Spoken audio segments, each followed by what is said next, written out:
This, of course, is Cusco, the capital city of the Inca civilization. And this is the Church of San Cristobal, one of the oldest churches in Cusco. And this is an Inca wall, but not just any Inca wall. This is what remains of the palace of the first High Inca or Sapa Inca, called Manco Capac or Malku Capac. This is classic Inca construction, and the stone is called andesite. It's local. This stone is quite hard, but could have been shaped using the tools present during the time of the Inca. This is the main wall of the palace, and you notice these doors, which are actually false doors. It's unknown what the function of something like this would be. And here is the actual gate entrance to the palace of Malku Capac.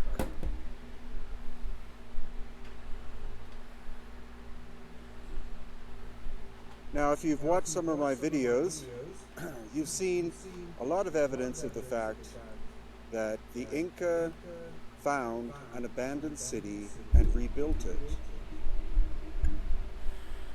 And here we're going to see more evidence of that. What's up, Rev? How you doing, man? The andesite stone is local, but what's up, buddy? In this wall we find how's basalt. My volume? The basalt how's the is 45 kilometers how's the ratio away. between the mic So this is all andesite and local the stone. video? What's up, man? Thanks for being here, homie. But the lintel, it's kind of like the first run. That top piece that's in the center of your Volume's TV fine, or nice. Screen right now, it's the first that kind is of basalt. run, the actual Again, run. The basalt is from 45 kilometers away. I got the wind protector, so I can just talk like a madman into the mic. Go 45 kilometers in order to collect stone. We're gonna be going slow. Weigh in the at least hundreds of pounds. So what we're going to see, in fact, is that the original construction of Cusco before the time of the Inca was basalt stone. Let's get the chat up on screen. And there could be literally as much as 1 million tons of basalt stone in the city of Cusco. The question is, who was here before the Inca, and how did they transport all of that stone from that quarry 45 kilometers away? So here again, a lintel of basalt.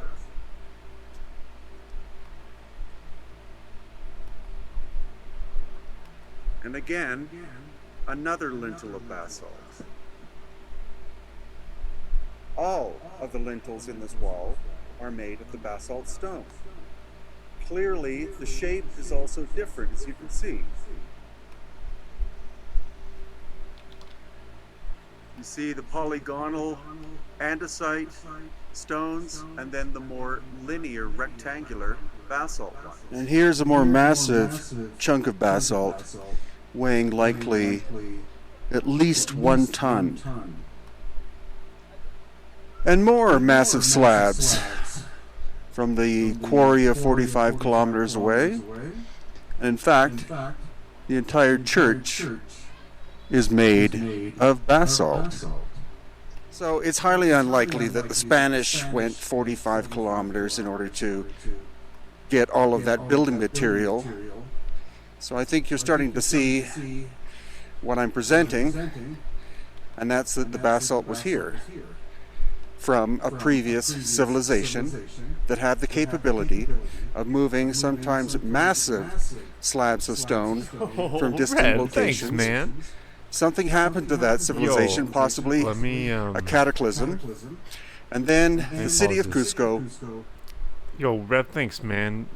I was thinking about you the other day, being like, yeah, you said that I'm the one that kind of showed. Actually, it was freaking Joe Rogan, man. Joe Rogan showed me Randall Carlson and Graham Hancock, and I think you're the guy that said that.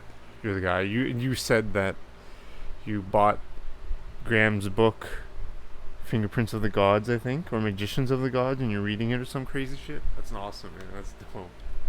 Oh, thanks so much, man. What? Fuck yeah. I haven't even done anything. I've done literally nothing. And I get a subscription? Fuck, I'm the luckiest streamer in the fucking world. And to have someone fucking like you here, homie. How you doing? Is tax season done? My parents are driving. Oops, I don't want to say anything about my parents and their taxes, but is tax season done, my man?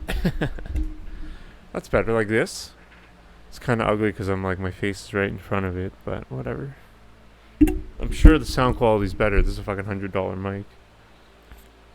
Oh, you're reading Proof of Conspiracy? Who was that? I know you're the tax guy in California. Went to Vegas. Proof of Conspiracy. Alright, let's keep playing Brian Forrester.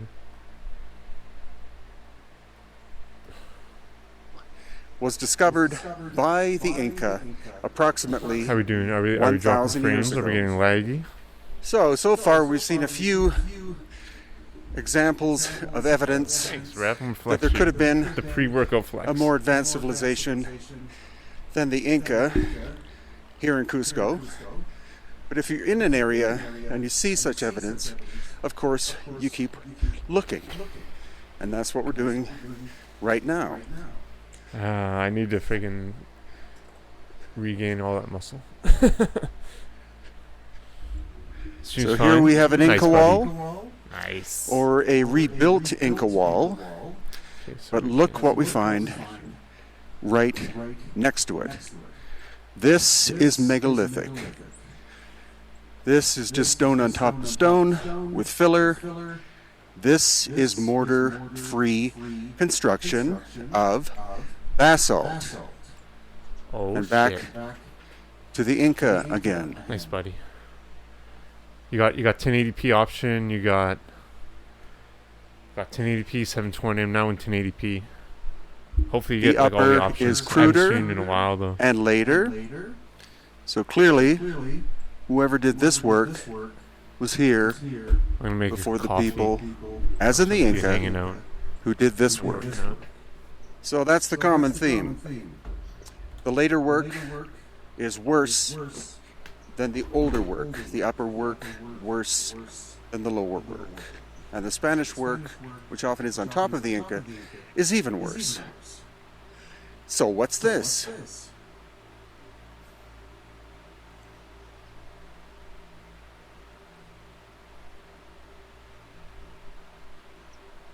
No mortar whatsoever,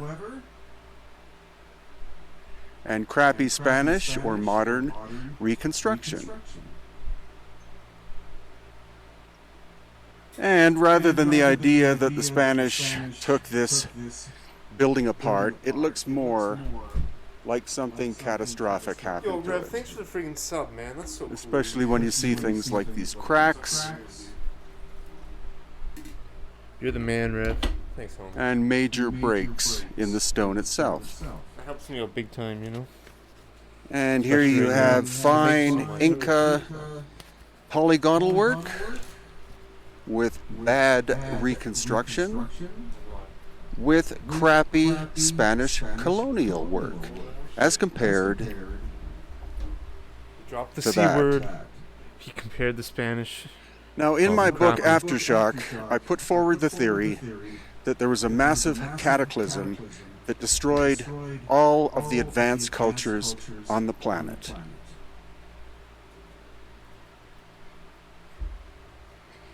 And the time frame I'm suggesting is 12,000 years ago. That's scientifically backed up now as being the end of the Ice Age. And at that time, we see the destruction of advanced cultures in Peru, Bolivia, Egypt, Lebanon, and likely other places on the planet, such as Greece, Italy, parts of the Middle East, even in Saudi Arabia, and Southeast Asia as well.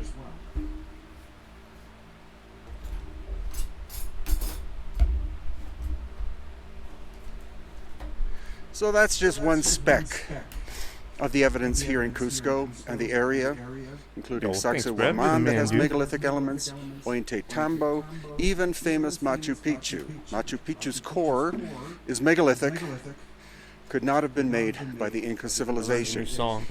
So what we know now is that the Inca found these ancient sites, were in awe of the construction techniques, found them to be sacred, built by masters, and therefore they built their own sacred sites at each and every one of those locations, but many, many more in this area, in the highlands of Peru.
That's nice. That's a nice song. The Beatles, You Got to Hide Your Love Away. I want to cover No Need to Hide Your Love Away. Do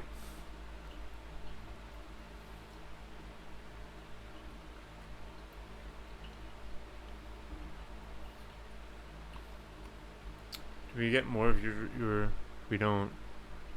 I don't know why. Oh, because I need to have it up. Right. That's why.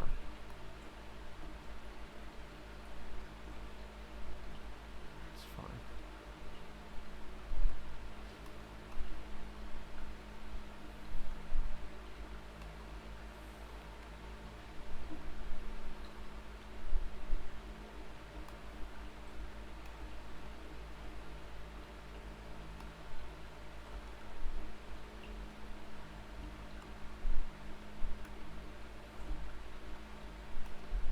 It's fine.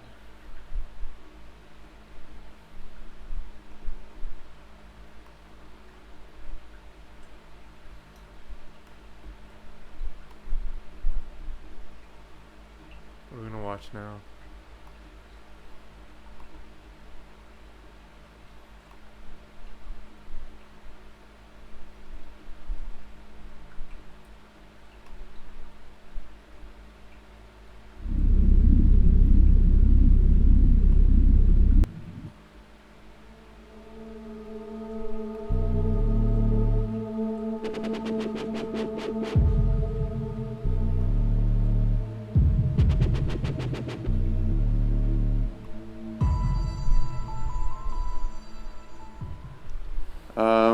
Today, what we're going to be looking at are megalithic structures in different parts of the world that I have been to. And I think that's important because some people do YouTube videos of places they've actually never been. And you don't really learn that much from pictures as compared to being on location. So what we're going to be looking at is ancient structures that show cataclysmic damage, not damage from an army coming in or something like that, but natural forces that destroyed these sites. And the timeline we're looking at for these cataclysms is 12,000 years ago, which is the end of the last ice age.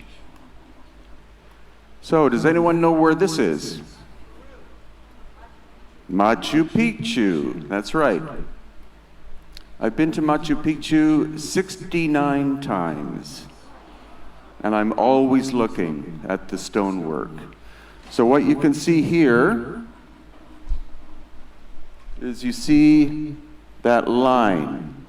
And notice the work on top is quite crude, and the work below is polygonal interlocking blocks. So some people would say, well, the Inca made a very strong foundation, and then they didn't need to make it so good on top, but that's not the case.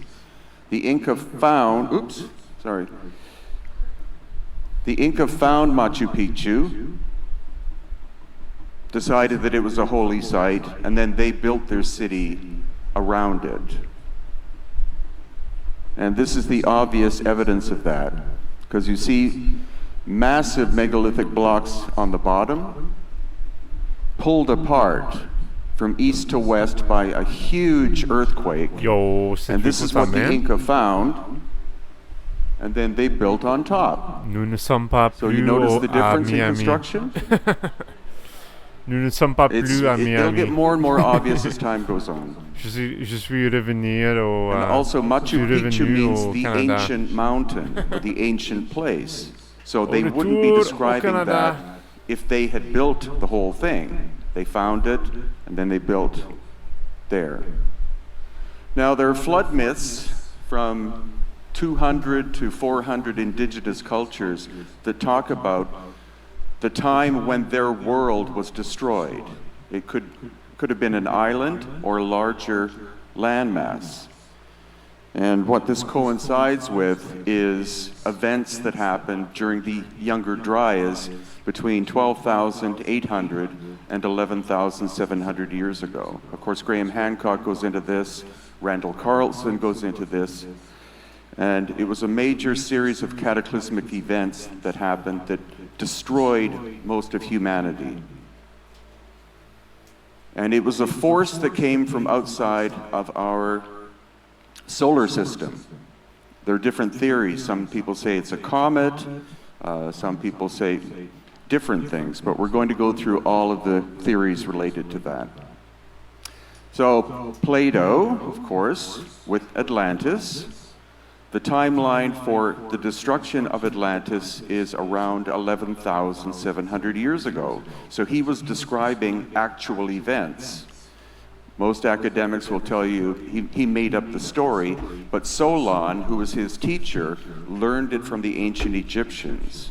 The ancient Egyptians' record of time goes way, way, way back, long before dynastic Egypt.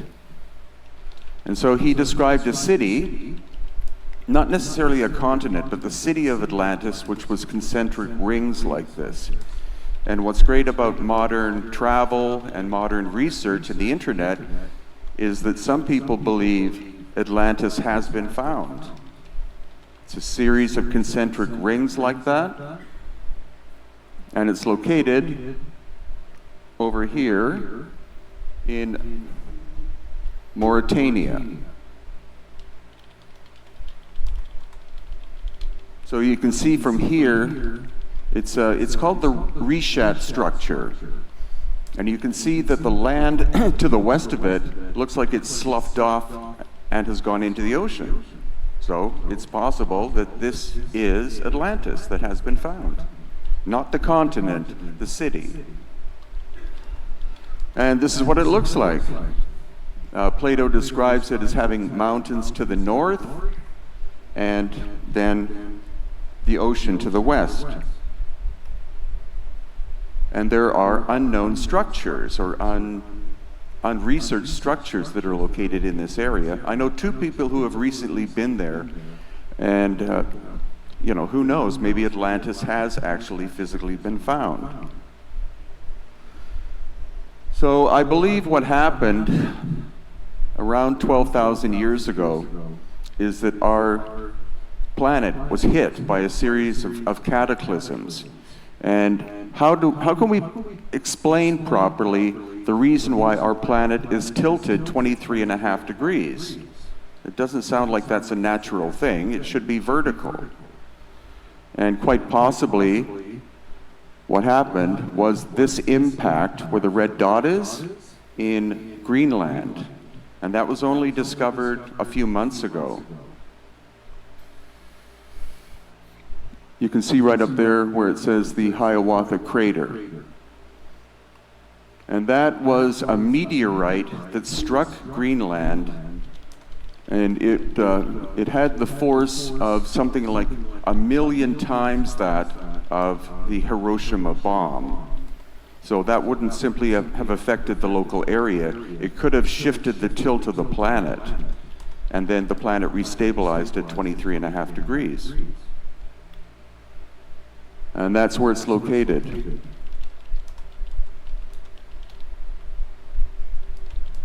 As it says, as big as a city. And it left a crater 31 kilometers across. Also, what happened to all the megafauna of North America? At that time, about 12,000 years ago, the megafauna suddenly go extinct. And some people blame the Native Americans, but there were millions of these animals.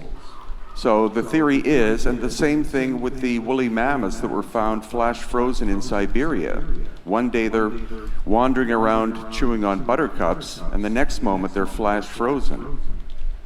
And so I think what happened was the planet shifted very rapidly, and that changed their entire climate. They went from being in a temperate climate to Arctic, and they would have died immediately. And also ancient civilizations that suddenly disappear around that time period, including the Clovis people.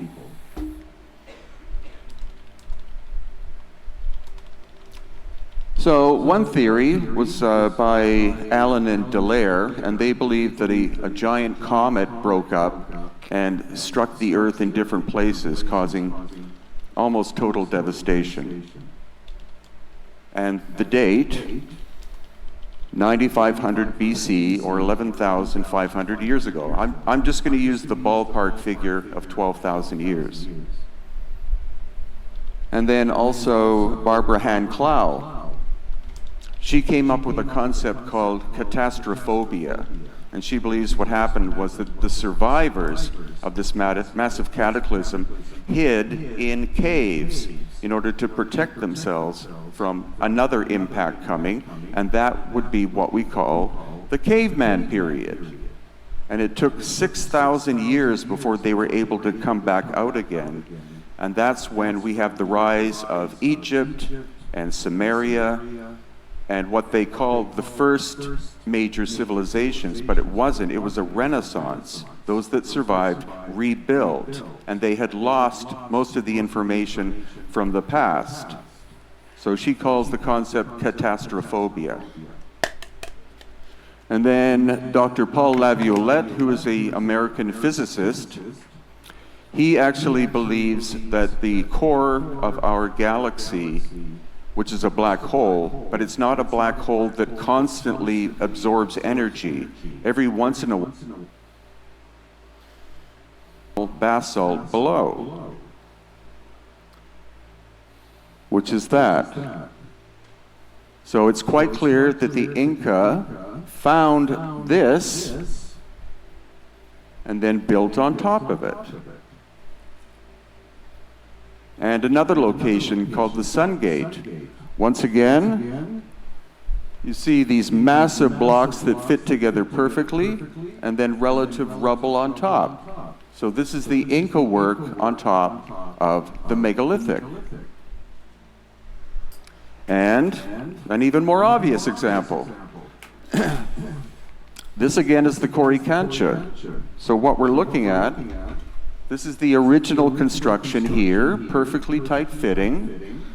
Then the Incas show up and they put some of these stones back together, but they can't get them to interlock. And then they run out of material, so then they build on top of it. And then the Spanish colonial is actually on top of that. And that's what I discovered the first time I went to Cusco, because I've been a builder most of my life. And you see this megalithic stuff, and you go, how would we do that? Let alone a Bronze Age culture doing it. And my guide kept saying, no, the Inca did it. It's like, no. And then here we have the first map of Cusco. This was done probably in the 1540s. And you see the thick walls, and then you see the thin walls. The thick walls are the megalithic ones that the Inca found, and the thin walls are the Inca repair work. Because Cusco means the center of the world. And so I think that's a description that the Inca found the center of the world. They didn't construct it. And the polygonal work.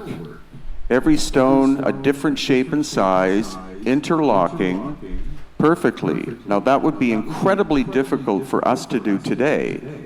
So it's clear that the Inca didn't do this work as well. And then you see the protruding knobs, which are very much a mystery. And here we see the Inca repair work. You see, they tried to put some of the stones back into place, and then they had to use some filler here, and then they ran out of material, so they used other stone in order to reconstruct the site. Is this becoming quite obvious? Good, because archaeologists will fight and fight and fight and say, no, the Inca did everything. It's like, no. But this is what Inca work is. You see, it's very much precision in the front, but there's a gap in the back. That's not that difficult to do.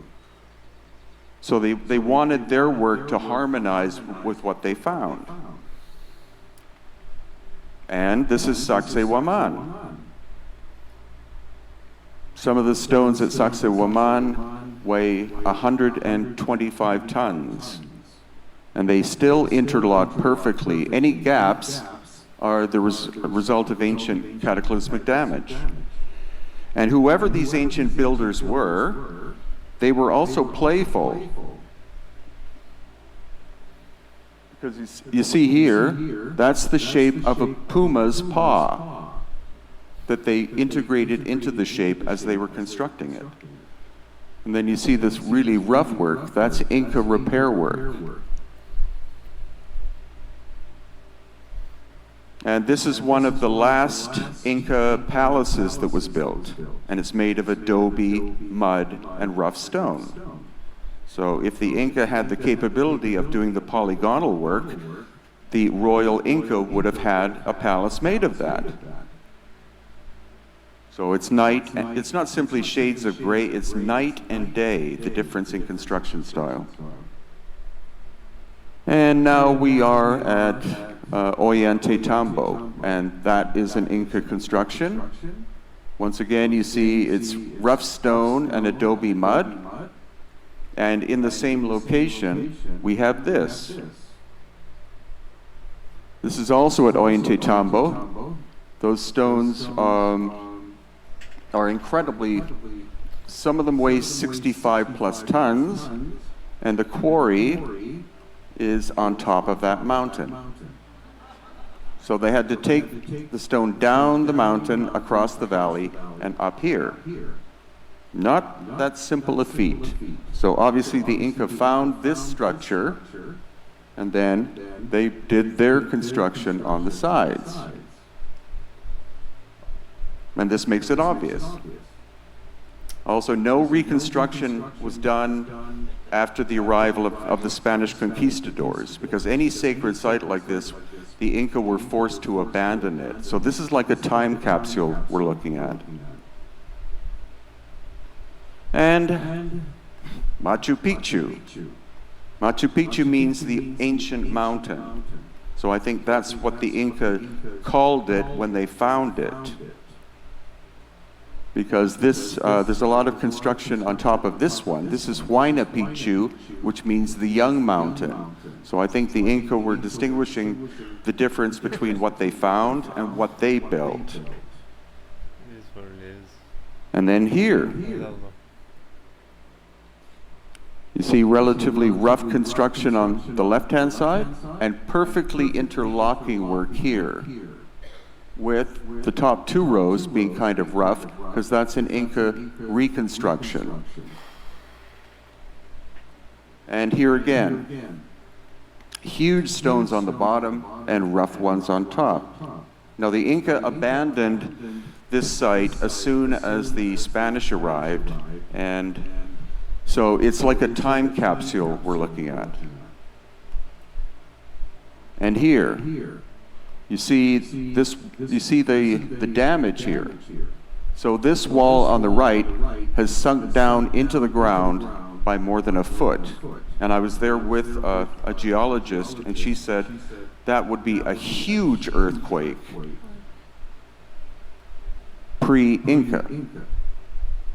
And then this giant stone, you see it's snapped in half. It's a huge cataclysmic event.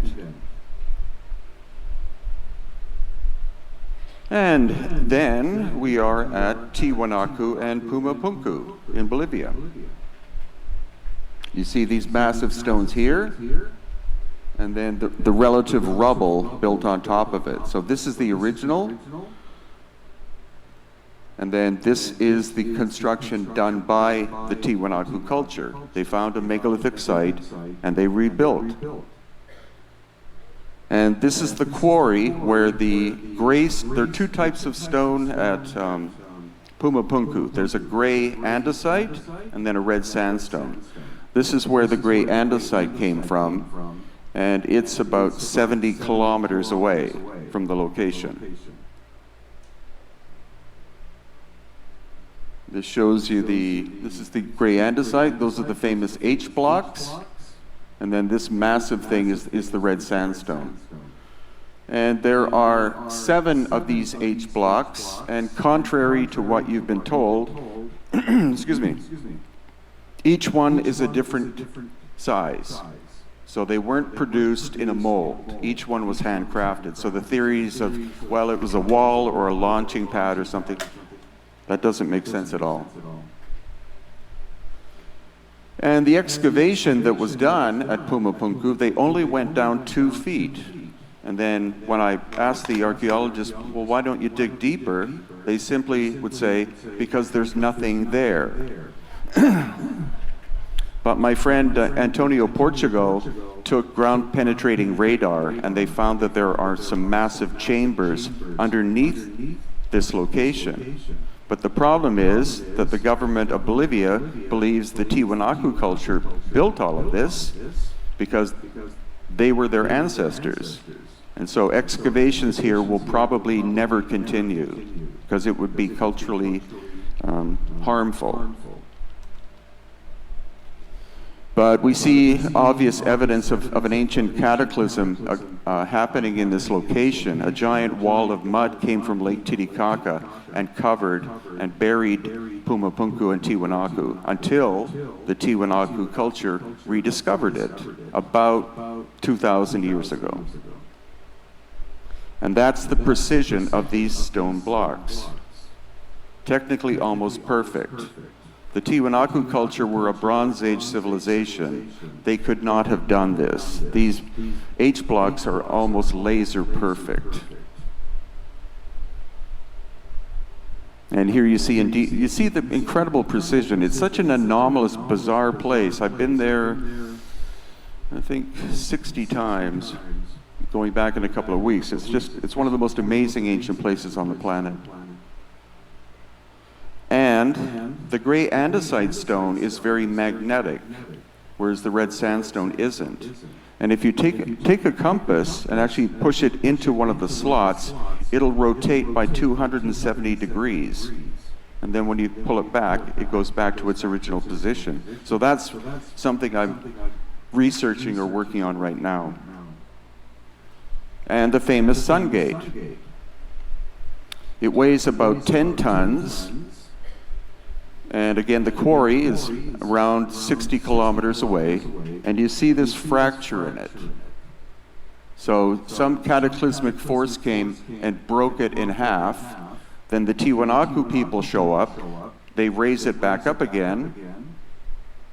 And then they carve the detail stuff, because the earlier work, and that's what's true of almost all megalithic work, is that there's no art involved. It's form and function.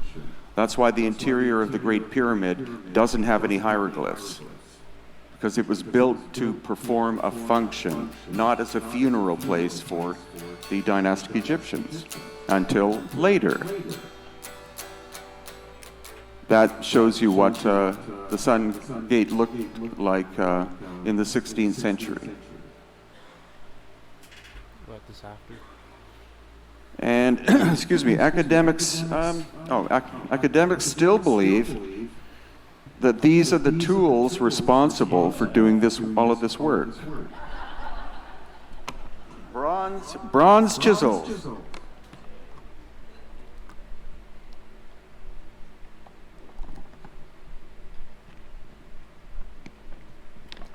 And that includes all of the work in Egypt as well. It's all bronze chisels.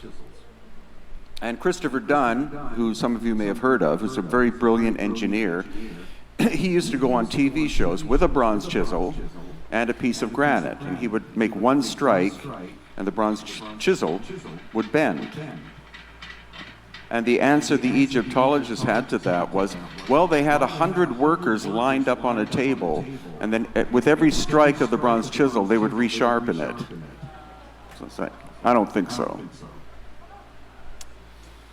Okay, so now we are in Egypt. So what you're looking at here on the right-hand side, that is a dynastic sarcophagus. But the one on the left-hand side was originally made out of one piece of stone. And this they call pre-dynastic. So here you have incredible precision construction and not so much there. So the great thing is that because our history is being rewritten, now when you go to Egypt, they will start talking about the pre-dynastic builders, much to the chagrin of the Egyptologists. So more and more of the people who work in Egypt are admitting that there was a civilization very advanced that existed before the dynastic Egyptians, and then when the dynastic Egyptians showed up, they inherited the structures, including Giza.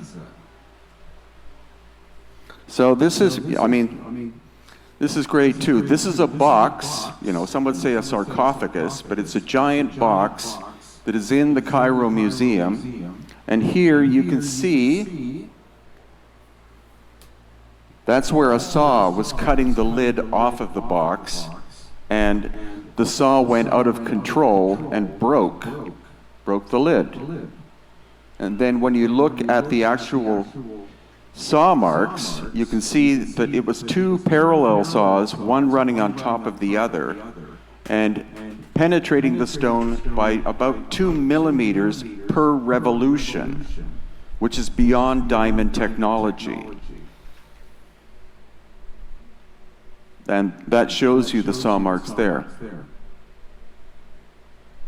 And they have this box in one of the corners of the museum without any lighting, because it's in plain sight, but most people simply walk right past it because no one's pointing it out to you. And then this very strange object called the schist disc. You can see that obviously it's part of a machine because it has a central hole and then these curved flanges. But what the Egyptologists call it is a fancy lotus plate. That's the great thing about going to the Cairo Museum. You look at the object and then you see the description of it. And so this is what it looks like. Obviously, it's part of a machine. The unfortunate thing is they decided to repair it here, like very badly. So it was found destroyed, and then they tried to put it back together. And yeah, this is one of the great descriptions. Porphyry, basalt, diorite, and slate from the Archaic period, which means pre-dynastic. And this is what they looked like. They had to have been turned on lathes with a minimum of diamond tools to do that. So that's a funny slip-up they made. They say, well, this is pre-dynastic. We didn't have technology to do this until the 19th century AD. And here again is another example. You see, obviously it was turned on a lathe. You can't make something like this by hand. And drill holes in granite. It's a hollow core drill. Those were not invented until very late in the 19th century AD. So what are they doing in a sarcophagus box in the Cairo Museum? Is the pattern becoming obvious so far? Good. And then the Great Pyramid. 2,300,000 stones. And recent geological study has found that the limestone that makes up the Great Pyramid is not from the Giza Plateau. It's from Cairo. So that means every one of these multi-ton blocks had to be moved across the Nile. Not that simple a feat. And that's what the actual shape looks like. It's not four-sided, it's eight-sided. So that makes it much more complicated. And then this shows you that some of the casing stone is still in place. And it's called Tura limestone. And the casing stone that's still there, they fit together so perfectly, you can't fit a piece of paper in the joinery. And also the Great Pyramid does not sit on the Giza Plateau, it's locked into the Giza Plateau. And there are a series of shafts and tunnels on the Giza Plateau that are not accessible to the general public. But what we know is that there's a whole series of tunnels that go underneath the Giza Plateau. And that most of the pre-dynastic megalithic work is underground. But the doors are locked, so you're not allowed to access it. However, the new head of the Supreme Council of Antiquities finally had the bright idea that if you charge tourists a lot of money, they start to unlock these doors. So you can see, like all of these shafts and tunnels, this is an area where you're not supposed to go, but that's where money comes in very handy. It's easy to bribe some of the guards at Giza and other locations in Egypt to let you go and see some of the underground stuff. Like this. Big decrease. There are two full-grown men and this shaft that goes down. It's partially filled with sand, but we're dating Giza at more than 12,000 years ago. And saw marks. This is in basalt stone, which is very hard, so you need diamond-level technology to be able to cut it. And luckily, these examples are on one side of the Great Pyramid that you can actually go and look at. And the great thing is that it used to be so restricted in Egypt in terms of what you're able to look at, but now everything's starting to open up, which is great. And then, of course, the interior. This is the interior of the Great Pyramid. And the obelisk. Now, the obelisks are made out of granite, and you can't shape granite with bronze tools. So what it means is that the dynastic Egyptians found the obelisks in place, and they carved hieroglyphics into them in a very crude manner. And the theory that we're working on now is that the Great Pyramids were energy-producing systems. They produced energy and they transmitted the energy to the obelisk. So it's almost like an ancient Wi-Fi system. And the Sphinx. One of the most amazing things about the Sphinx is that whoever built it, they didn't shape it by chipping away with axes or adzes or whatever. They cut huge blocks out in order to achieve the shape, and then those blocks were put in front to create the Sphinx temple. So one was cut and moved, the next one was cut and moved, because you can see the weathering pattern on some of them match a pattern. And you can see that the erosion on the Sphinx's body is much, much more than the head. So obviously the head was recarved during dynastic times. One of the pharaohs decided that he, was going to adopt the Sphinx, and he decided to put his portrait or his mother's portrait on as the face. And this is the work of Dr. Robert Schoch. The vertical erosion you see is water. The horizontal is wind and sand.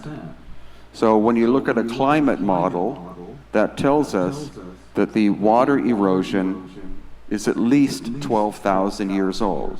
Yeah, but the dynastic Egyptians arrived in the area 5,000 years ago. So this is pre-dynastic. He's not thinking. He's being too optimistic. He's being too hopeful. And also, you see, of course, there's been a lot of because the model could be wrong. Reconstruction. And he's not taking the ice core data. Reconstruction of the Sphinx probably began during the time of Khufu. Conclusions. Most Egyptologists will say that Khufu built it, but it's more likely that he started to repair it. And some more interesting little secrets here. You see this wooden walkway going down. And then there's a stone staircase. That 10,000-year variation in Delta 019. I was there a couple of years ago, and I noticed this platform here also just size looks like it can come out. Of the gas. And so I asked our guide, Mohammed, what's up with that? And he said, that's the access to the underground tunnel and shaft system underneath the Sphinx. But for 1 million years? Maybe. And that is on the backside. And fortunately that day that grate had fallen out, and so when you pull that wooden frame away, there's a ladder inside that goes down into the Sphinx. And if you look up Mark Lehner, who's an Egyptologist, the reason why they found this is that they were doing repair work to the Sphinx. It's still being fixed in modern times. And so they pulled out a stone and they noticed that the Sphinx is hollow. So they immediately took a giant tent and put it around the opening so nobody could see it. And he spent the next 3 weeks exploring the inside of the Sphinx. And then when he came out, he said, I didn't find anything. But that's where Zahi Hawass is quite funny, because if you look on the internet, you can see pictures of him with his head sticking out of that hole. And that's just another close-up. So right now there's a metal ladder inside that takes you down. And here we have the bent pyramid. Now the standard story about this is that the builders were building it at a specific angle, and by the time they'd gone halfway up, they realized they had made a mistake with the angle, and so had to change it. It would take 5 seconds to make a drawing in the sand as to what angle you're supposed to be working at. So again, a great thing about having local contacts in Egypt is that they talk about a pharaoh called Sneferu, who was the builder. But in fact, Sneferu means double harmony. So I think that's the name of the pyramid, because it has 2 angles, and therefore 2 different vibrations when it was functioning. And then the red pyramid, all the casing stone is missing, and it's all broken up into little pieces. So the standard story is that At the end of the dynastic civilization, people started to take the casing stone off and take it to Cairo to build the city. But this is all rubble. So I think that these were energetic structures that overloaded 12,000 years ago and blew the casing stone off. And the interior of it, if you've never been in the Great Pyramid, or there actually are 9 ancient pyramids, and of profound construction level. Those are pre-dynastic. The Egyptian dynastic people attempted to build pyramids, and the great experiment is the step pyramid at Saqqara, where they built it in different levels. But standard Egyptology will tell you that that was the first attempt, and the perfection was the Giza Plateau. But it's completely backwards. Then we have the Serapeum at Saqqara. This is a series of 2 underground tunnels in which there are 25 niches, and there are 23 giant boxes in the niches, but this is one that actually never made it there, and the lid is actually back off this way. So it appears to me it's pretty obvious that there was a giant cataclysmic event that stopped the construction of the Serapeum. And you see the size of them. Each one weighs 100 tons. The lid is 30 tons. The box is 70 tons.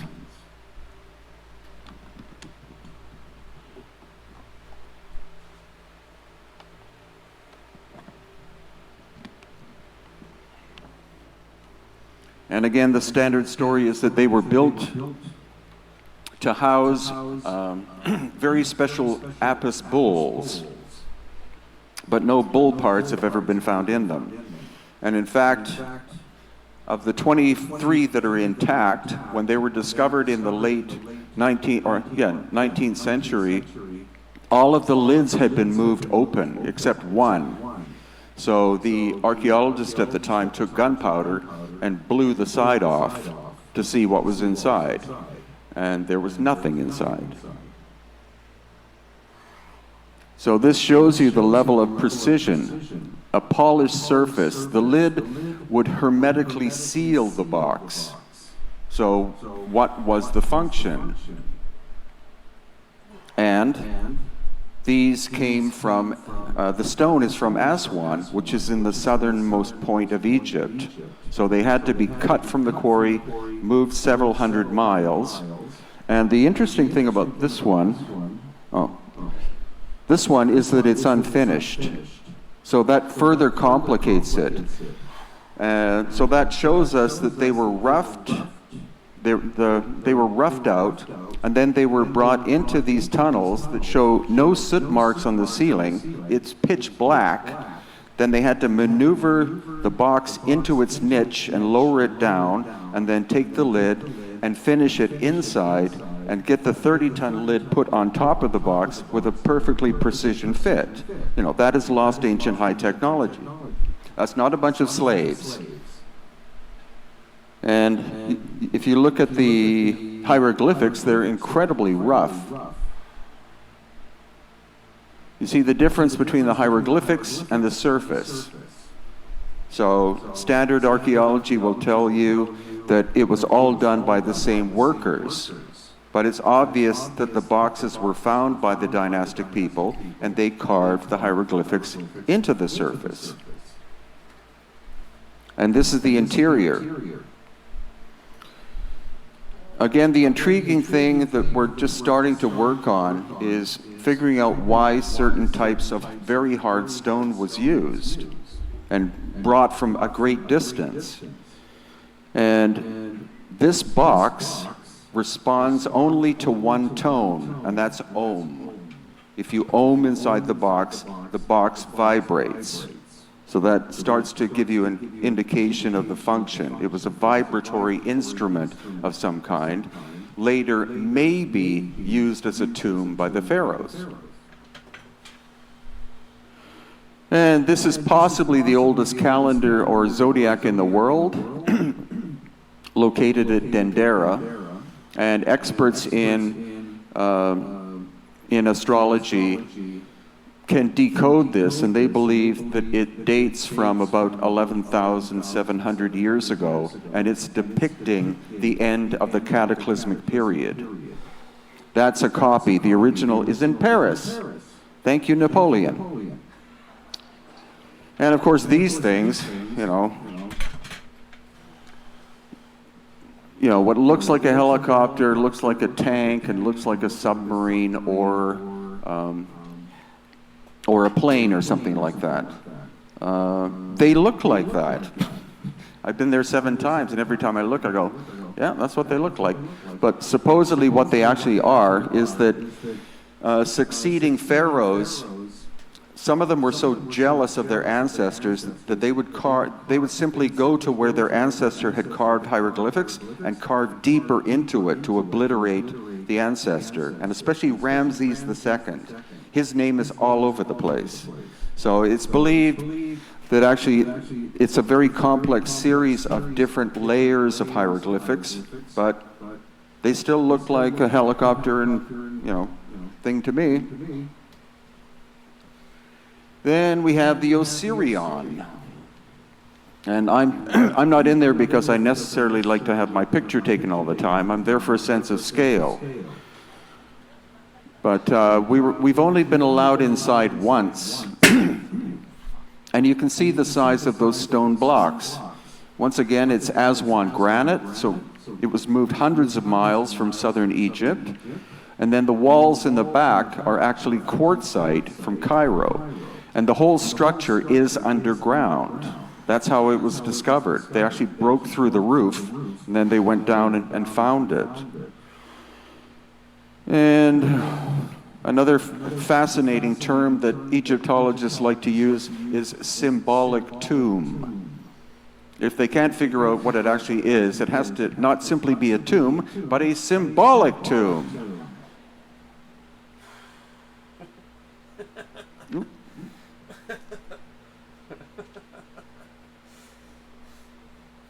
Then we have core drills. You can see the size of my hand there.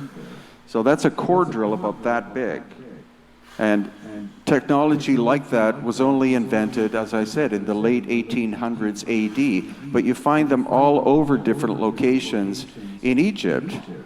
And so some people will insist that they're modern, but the penetration rate of the drill is 500 times more efficient than a present-day, diamond drill. So that's obviously lost ancient high technology. Sorry? Because of the...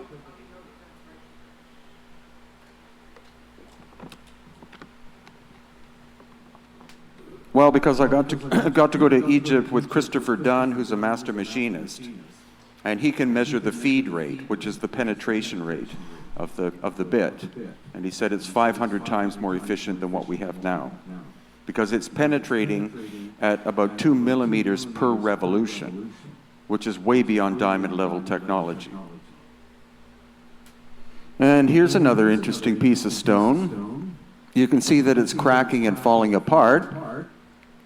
And I was there with geologist Susan Moore, and she stated that this had to have been hit by an incredibly high burst of heat, and that relates to the idea of the solar plasma strikes, that the high heat hit the stone and caused it to expand. And this also is in an area that used to be open to the public, but now is closed to the public because I've made it famous.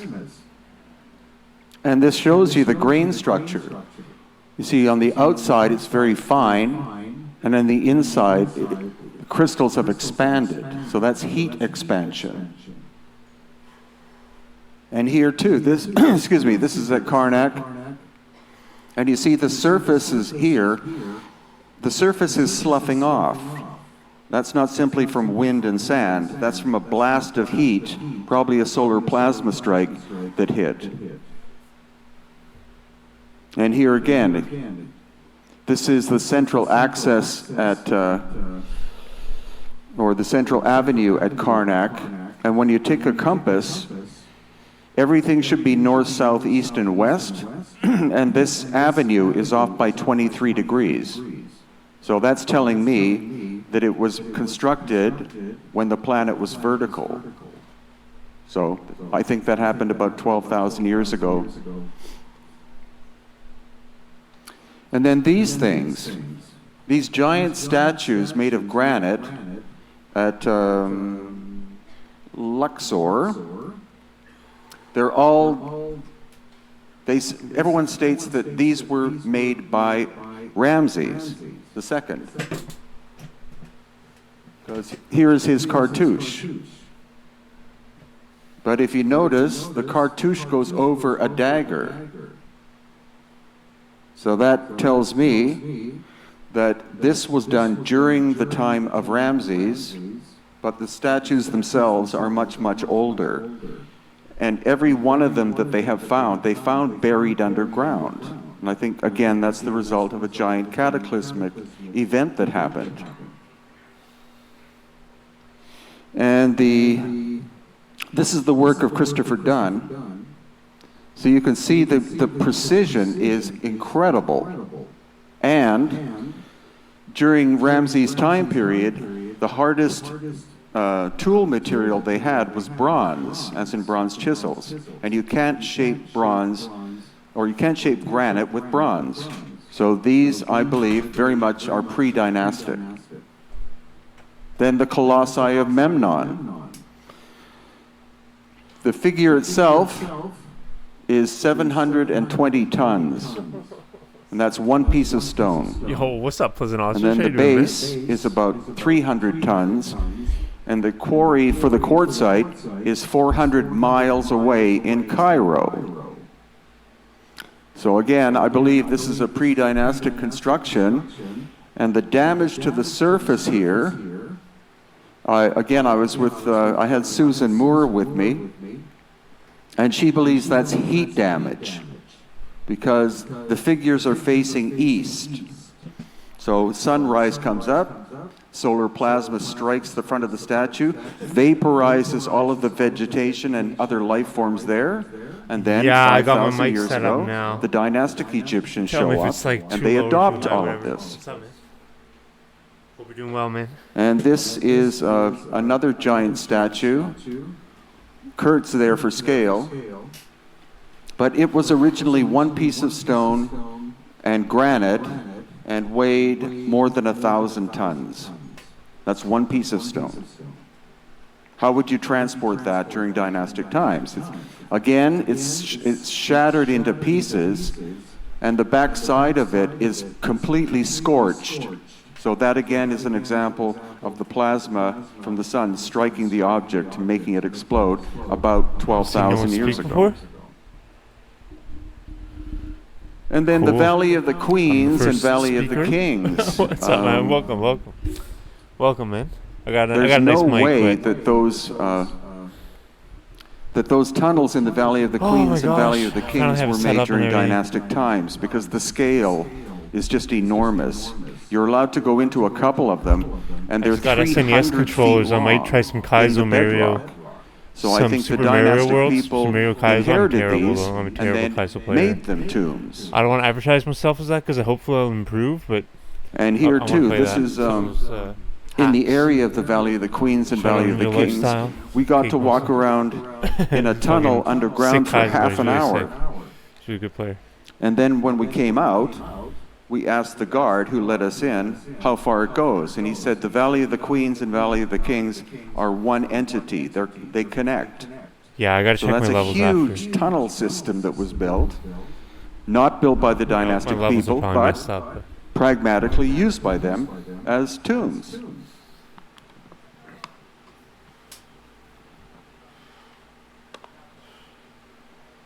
Sorry?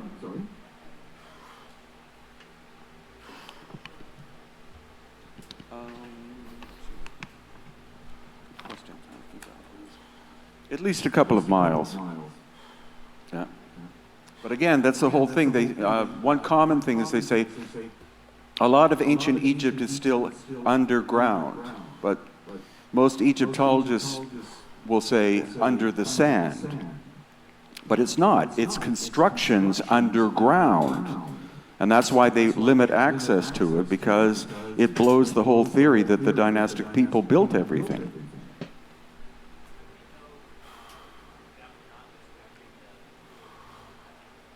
What's that? How do we know that we're misjudging the tools, that we're not misjudging the tools of the dynastic? Well, That they didn't know better. well, they were a Bronze Age culture. Steel wasn't invented until about, I think, 700 BC. Mainstream archaeology says it's Bronze Age, Yeah. right? But we don't know that that's No, it's probably. I don't. Well, this is the case that I'm presenting before you. Now, this is at Elephantine Island. You see this giant piece of granite. I have no idea what it was. It was never finished, but I have no idea what it was supposed to be. But again, you can't do this work with bronze tools. And then the unfinished obelisk at Aswan that weighs about 1,100 tons, and it was never finished. Work suddenly stopped. And I think the work suddenly stopped during the period of the cataclysms about 12,000 years ago. We're going to see that site after site after site. Places that were active, lost ancient high technology being employed to do the work, and then suddenly work stops. And this is inside one of the pits at the unfinished obelisk. And what's kind of intriguing is this line here. That's a giant crack. So they had been able to make the horizontal dimension of the width, but as they were cutting down into the granite to match that distance, they came upon this giant crack and simply abandoned the project. And these amazing scoop marks you see here, this is again an example of lost ancient high technology being employed. We don't know what kind of machine it was, but it's clearly not the stone hammers that they have lying all over 2 the years ground now, for you man. to 2 pick up years, and pound dude. away at the block. This is, Because I started May 28th, 2020. the so I have stone the sheet hammers are machine. made out of basically a stone which is the same hardness as the granite itself. So how efficient is that going to be at cutting stone?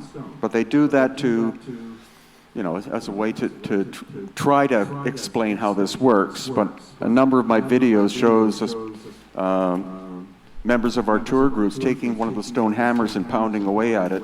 And as the dust is coming off the stone they're trying to shape, the hammer's falling apart.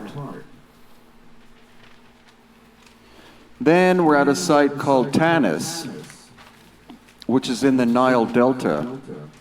And in order to get there, you have to drive about 2.5 hours through the Nile Delta, which is all beautiful farming and intense agriculture.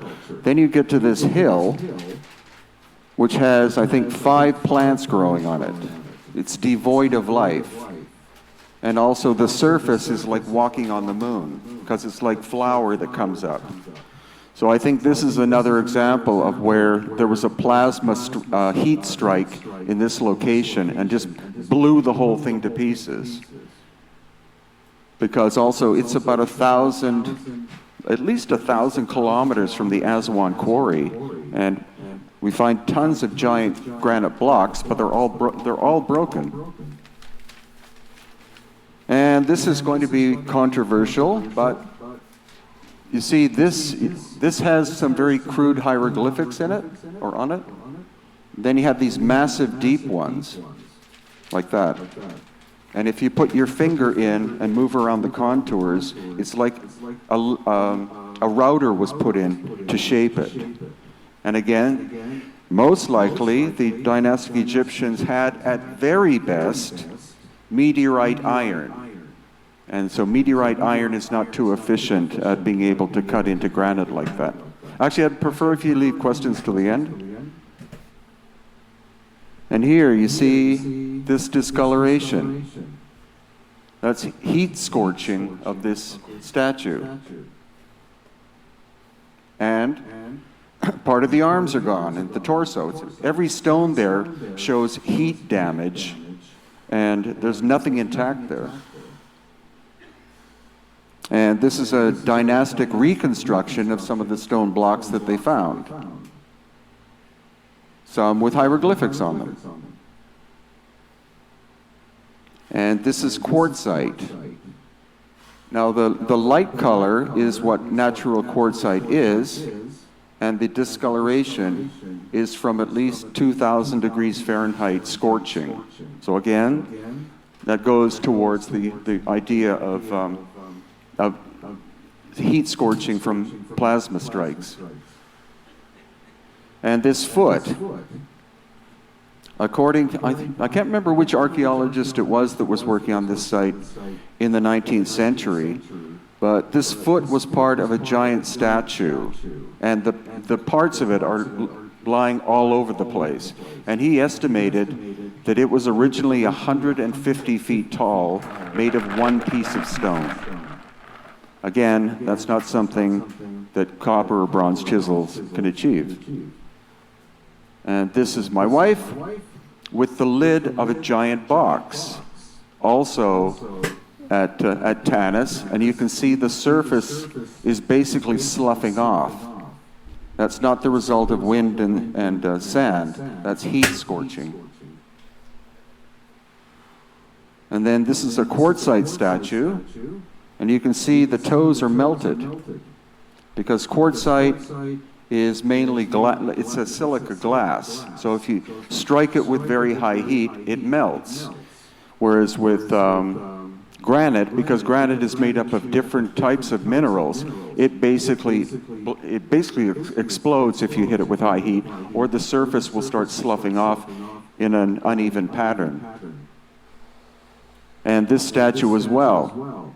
It's quartzite, and the lighter color is the natural color, but the rest of it is all heat damage. There were also 12 or 13 giant obelisks found, all broken to pieces, and somehow, originally they were one piece of stone, and they were moved almost 1,000 kilometers from the quarry.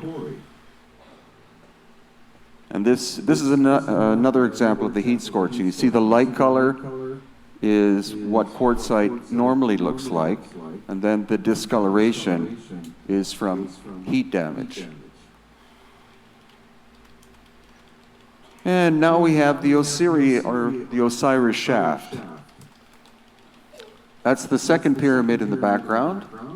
No, actually, that's the Great Pyramid in the background. And this is the causeway.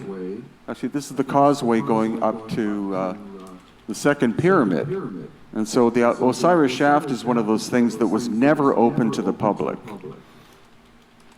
And there's a reason for that.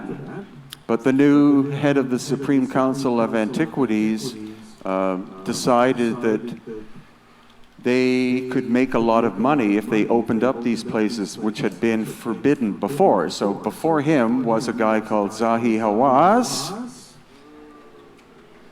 And the new guy, whose name I can't remember, but he's very forward-looking that way. You can rent the Osiris shaft. It costs $2,500 for 2 hours.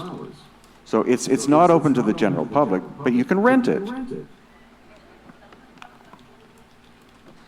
And by doing that, he's opened up Pandora's box.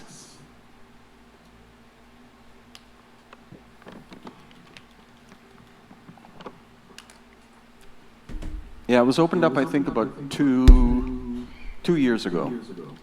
So the entrance, you can see, is sideways under the causeway that goes to the second pyramid. And then this is going actually inside into the bedrock. And that's looking up at the grate. That was the only view we used to have, is looking down the grate into it. And then that's looking down into level 1. So level 1, you take a ladder and you go down 30 feet into the bedrock. which is limestone. That's my wife coming down the ladder. And then this is the first room. It's about 15 feet wide and 35 feet long. And this is level 2, which goes down 100 feet. And in level 2, there are 6 niches containing 2 boxes. And again, you see the cataclysmic damage to this box. It literally looks like it exploded from the inside. So it wasn't originally a tomb, it was some kind of energetic device that overloaded.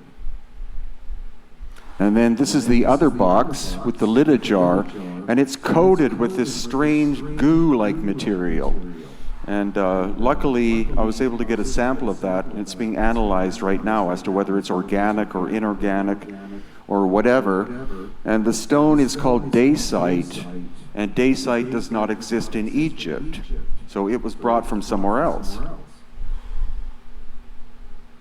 that shows you the interior of it.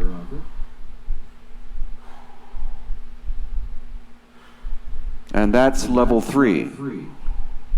So you go down 30 feet, 100 feet, and then 60 feet. And there's a pool of water in the bottom. And that's Yusuf Awiyan. He's standing on top of a box that weighs something like 60 tons with the lid still on. And next time we go, we're going to try to see if we can get to the side area, because there's actually a tunnel off to the right-hand side here that may actually connect with the system under the Sphinx. So it could be a whole honeycomb network that's underneath the Giza Plateau. Okay, now we're in Lebanon. And this is Mount Hermon, which is very famous in the Bible for where the Watchers came down. And this is the quarry at Baalbek, which is open to the general public. And this is a stone that is still in the quarry. That's Yusuf for sense of scale. And it weighs approximately 1,000 tons and was successfully cut from the bedrock, but was never transported anywhere. And that's a more updated one that's Patricia Lehman over here. So for sense of scale. And this is the bigger one. This is the one they call the Stone of the Pregnant Woman.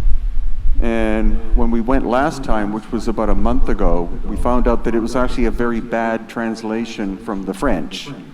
It's actually supposed to be, the original name is the Foundation Stone, rather than the Stone of the Pregnant Woman. But it's 1,200 tons, and this was taken, I think, 3 years ago. There's Stephen Mailer and me for scale. And that shows you, again, just the sense of scale of it. And recently we went back, about a month ago, and they fully excavated the Stone of the Pregnant Woman. And there's another one here on the left-hand side, which has been fully excavated now. So again, this just simply shows you the sense of scale. That's Susan Moore right there. And then this is the one that they've uncovered, at least the corner. And this is 1,600 tons. And once again, just for a sense of scale, you can also see that construction was never completed. It was never completely cut from the bedrock. So I think this is another example of when the cataclysmic event happened and work suddenly stopped. And these are called the Trilithon. This is at Baalbek itself, which is about a mile away. And each one of these weighs 1,000 tons. Now, there are 3 different time periods of construction at Baalbek. During the Middle Ages, they converted this into a fort. because they didn't want the Crusaders to enter and conquer them. Then before that, you have the Roman time period, and then before that, you had the megalithic time period. And once again, at the Baalbek site itself, you see construction was underway, and then suddenly it stopped. This is a whole wall of 800-ton blocks. It's off to the side, and the stones fit together so well that once again you can't fit a piece of paper in the joint. 800 tons, not moved a great distance, but moved a mile. And that gives you more detail. There's Nick up on top of that wall. And this is the Middle Ages reconstruction on a smaller scale. But even when you simply look at the patina of the stone, you can see that's incredibly heavy weathering as compared to up here. So the size and also the discoloration tells you that this is much, much older than that.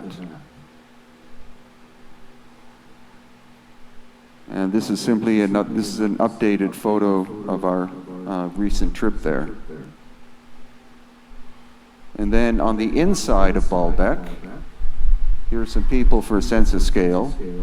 And these are also 800-ton blocks with the more or less Middle Ages reconstruction on top.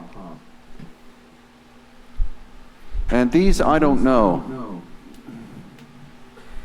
They say this is Roman construction, and maybe, but it's also possible that this is much, much older, and what the Romans did is simply the fancy carving on the surfaces, because that's another interesting feature about megalithic work, is that almost always you never find artwork on the surface, and you don't find detail work. It's just form and function. And this is my wife for a sense of scale. This one here, again, is probably 800 tons. And then the staircase is obviously later. And then this is much rougher Roman, probably Roman construction on top of smaller blocks. And then we have 300 granite columns. And the granite has been identified, the pink granite came from Aswan, which is 1,000 miles away. And the gray granite is from Turkey. And these are so perfect in terms of their contours that they were originally 6 meters or about 20 feet tall. And the only way they could have been made is on a giant lathe, which wasn't invented until obviously much, much later. So this is another anomalous aspect. So you see the almost perfect contours here. And almost all of them are broken. Like this, you can see, but then you see this, the central hole here. That's probably where the centering tool was put in on the giant lathe in order to turn them. And then this is the other end. You have 5 holes. That's where the locking piece would come in to lock it, and then it would rotate. But motors were not in existence even in Roman times, so this, again, is a major anomaly. And there are at least 300 of them in bits and pieces around the Baalbek site. And yeah, this is the Temple of Bacchus. And it's most likely that these are multi-section columns built by the Romans, but then the foundation itself was found by the Romans. And that shows you how tight the joinery is. Almost perfect. Okay, now we're at Petra. which I'm sure most, if not all of you, have heard of. But what you probably don't know is Petra is 7 miles long.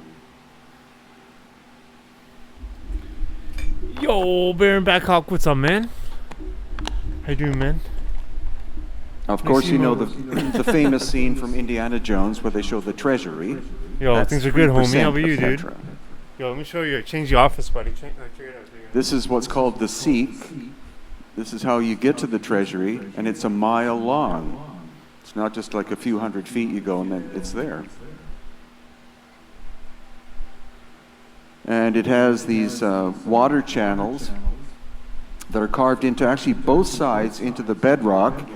And this stone, according to the geologist, has a hardness of 7 out of 10. So once again, you'd probably need diamond technology in order to be able to cut them.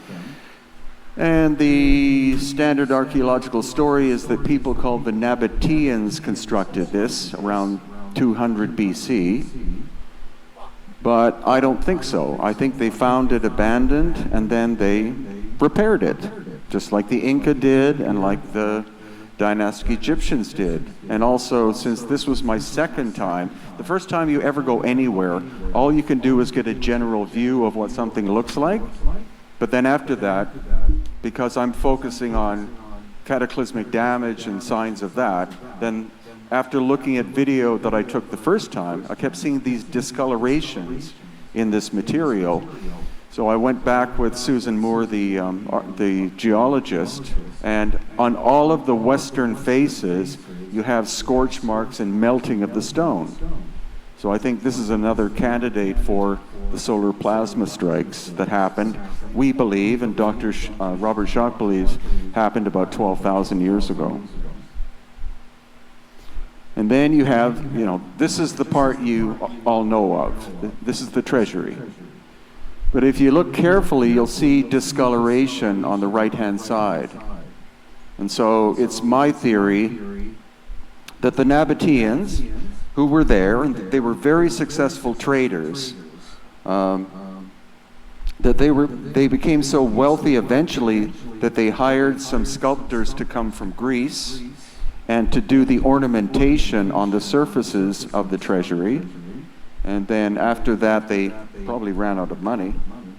But it also explains why there are these shallow stairs carved in the right and left-hand sides. That's for the sculptors to be able to climb up and do their work. Because if this was part of the original construction, that's actually quite, that's quite an eyesore to have that. And this is the back wall. Again, you can see it's almost like a scooping machine was cutting away at the bedrock. And another view of the treasury, it has a giant chamber inside, and also there's another level underneath it, which some have stated is a chamber that's 300,000 cubic feet in size. So not the work of hand tools. And it's just chamber, like nobody knows what the function of these was or how they were done. They couldn't have been done Thanks, Baron. using hand tools, obviously, which would have been present in the Nabatean time. So who did this and what were they? And as I said, Petra is 7 miles long, so you just keep walking and it's wall after wall after wall. It's not simply the treasury by itself, it just keeps going. It takes a full day to get to the end and back if you go by foot. And there again. But here you see really heavy weathering, which is probably much more than the standard time frame. And it's very simple in design. Only the treasury has fine ornamentation.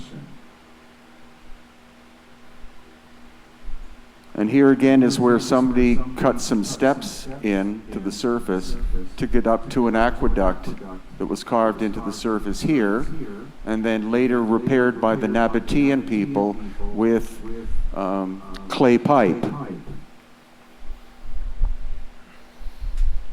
And there are just so many of them. Like there were hundreds of these carvings into the bedrock. So many that they turned 2 into bathrooms. I mean, there are hundreds of these things. And then here, these 3 columns here are one piece of stone and are part of the bedrock itself. And then these are later repairs done, probably during the Nabatean or Roman times, because you see it's multiple sections, whereas this is one piece. And then when we get up close, you see this is the machine that was doing the cutting, basically at almost a 45-degree angle, almost like a rake moving. And Petra is full of tool marks. But there's no gap. It's not like there were 4 tools and then they moved into the slot doing that. It's just this continuous. And there are 3 levels. There's a roughing tool, a middle tool, and then a finishing tool. And hey man, this is Postal another 4 chamber. That's my wife, Irene, there. Postal 4 come up. And so this chamber is With approximately you on the 300,000 cubic feet in size. And this is the Roman work. So you can see very rough. And this is a staircase that finally goes up to the, more or less the end of Petra after about 10 kilometers. The left-hand side you can see is carved into the bedrock. And then the right-hand side is a later repair. Yo, anomaly, thanks, man. And this is what you find at the end. The so-called monastery.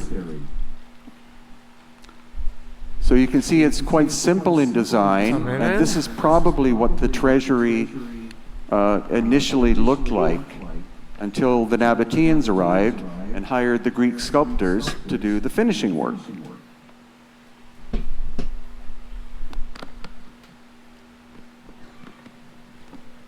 But again, it's simply the sense of scale. You're lit, anomaly. We're back home, man. We're back home, buddy. See, there's a person there, and that's how big it is. Oh my gosh. And again, there are so many of these chambers that goats and people live in some of them. And they're parking their trucks in them too. So Petra's one, actually, usually I do a lot of research before I go to a place so that I'm familiar with what I'm going to be looking at. For some reason with Petra I didn't bother, and that was great because I was just blown away. When we started walking through the Sikh, I thought we'd be like 200 feet. We just kept walking and walking, and I asked the guide, how long is this? And he said, oh, it's about 1.5 kilometers. And then he's the one who told me that it's about 12 kilometers long. And then if you walk, or actually if you drive for another half an hour, you get to Little Petra, which is an extension of this. That was my peak. I'm at 115 right now. And here guys decided to turn one of these chambers into a tea house. And now we're in Jerusalem, which actually I haven't been to yet. But this is underneath the Wailing Wall, or the Western Wall. And you can see the size of the blocks in terms of construction. A series of stones, about 500 tons apiece. So those are pre-Israeli. But we're going to be going next March in order to have a look at that. And this gives you another view of just the sense of scale. See, much, much smaller and rougher work on top of the megalithic stuff. And you also find a lot of megalithic work in Greece, like this, and Italy, very similar to the cart ruts found on Malta. And this is Japan. This is in Kyoto. Easter Island. This is a site called Vinapoo.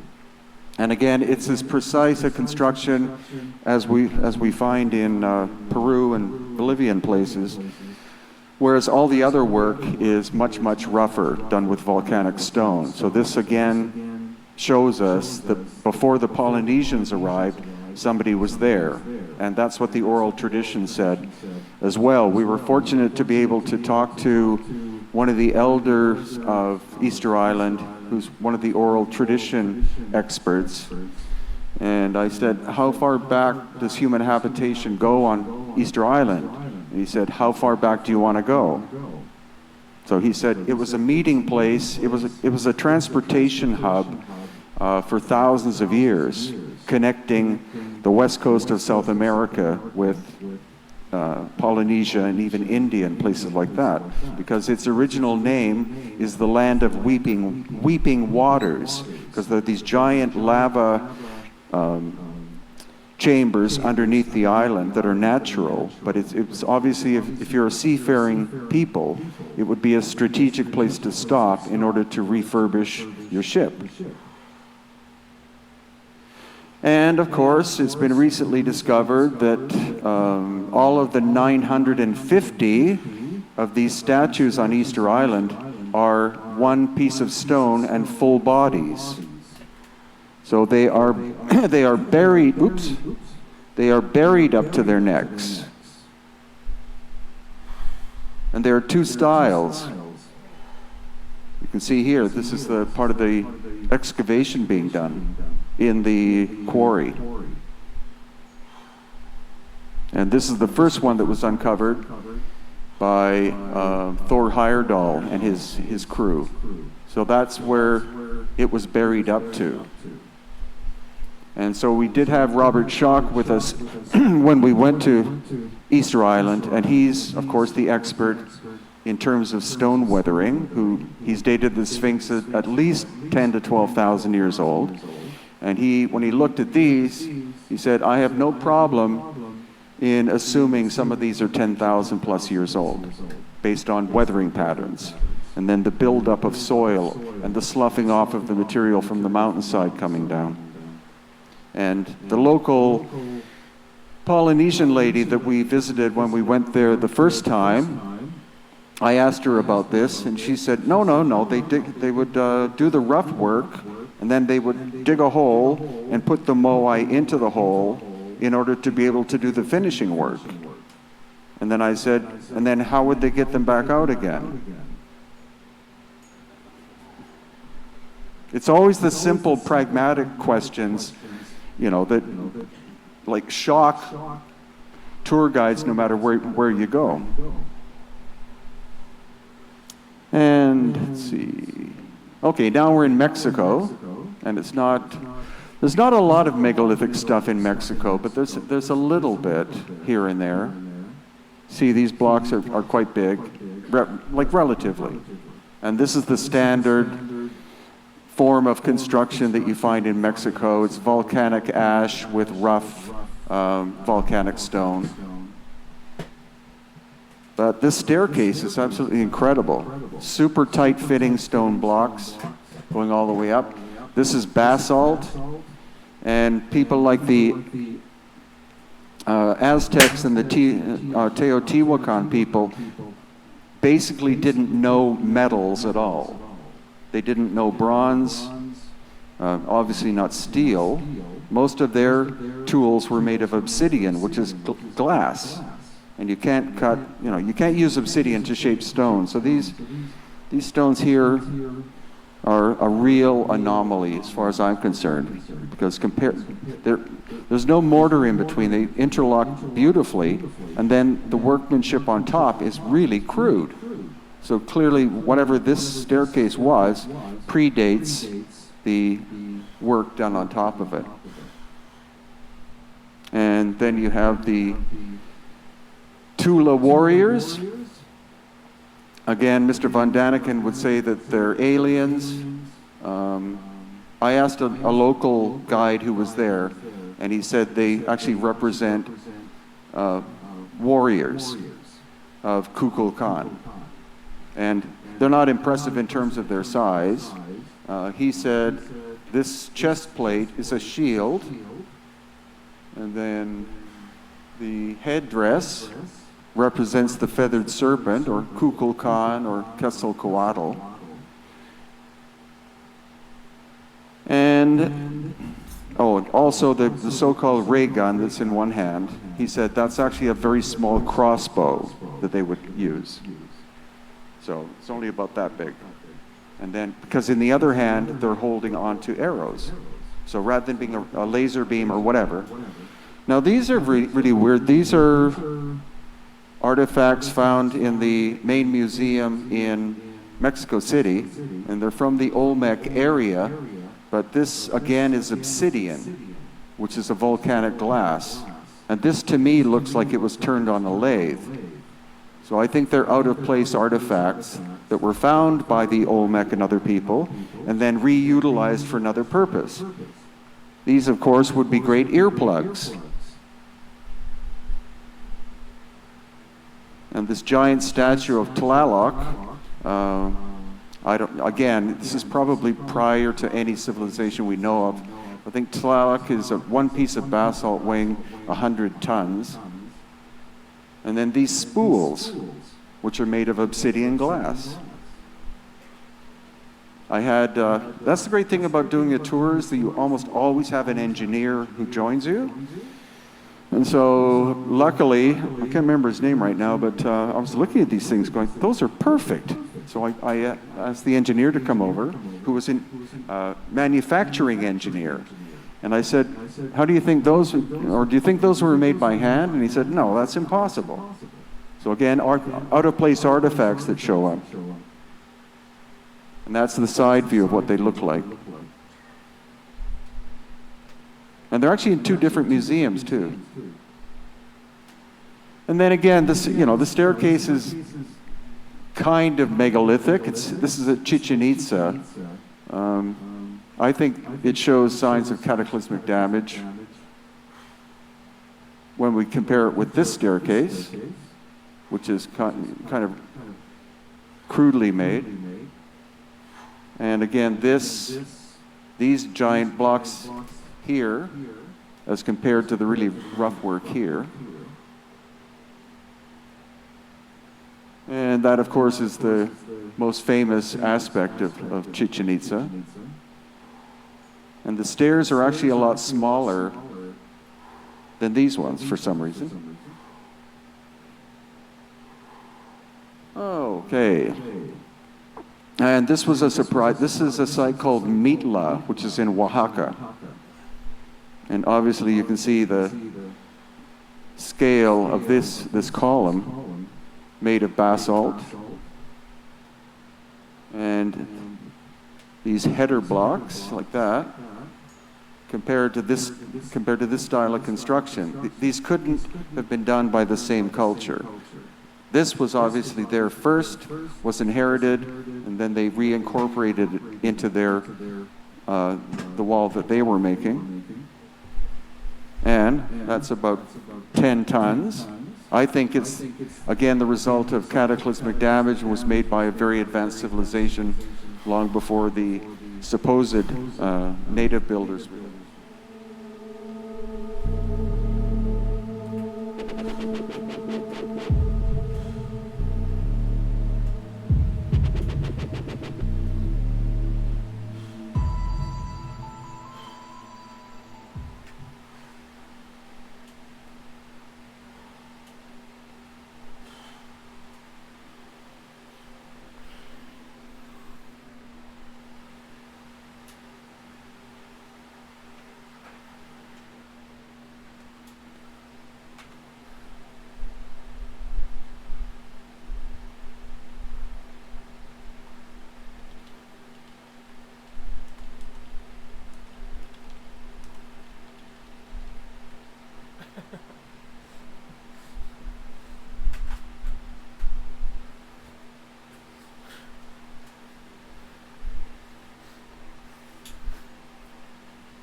One of the world's biggest mysteries is the Great Pyramid of Giza.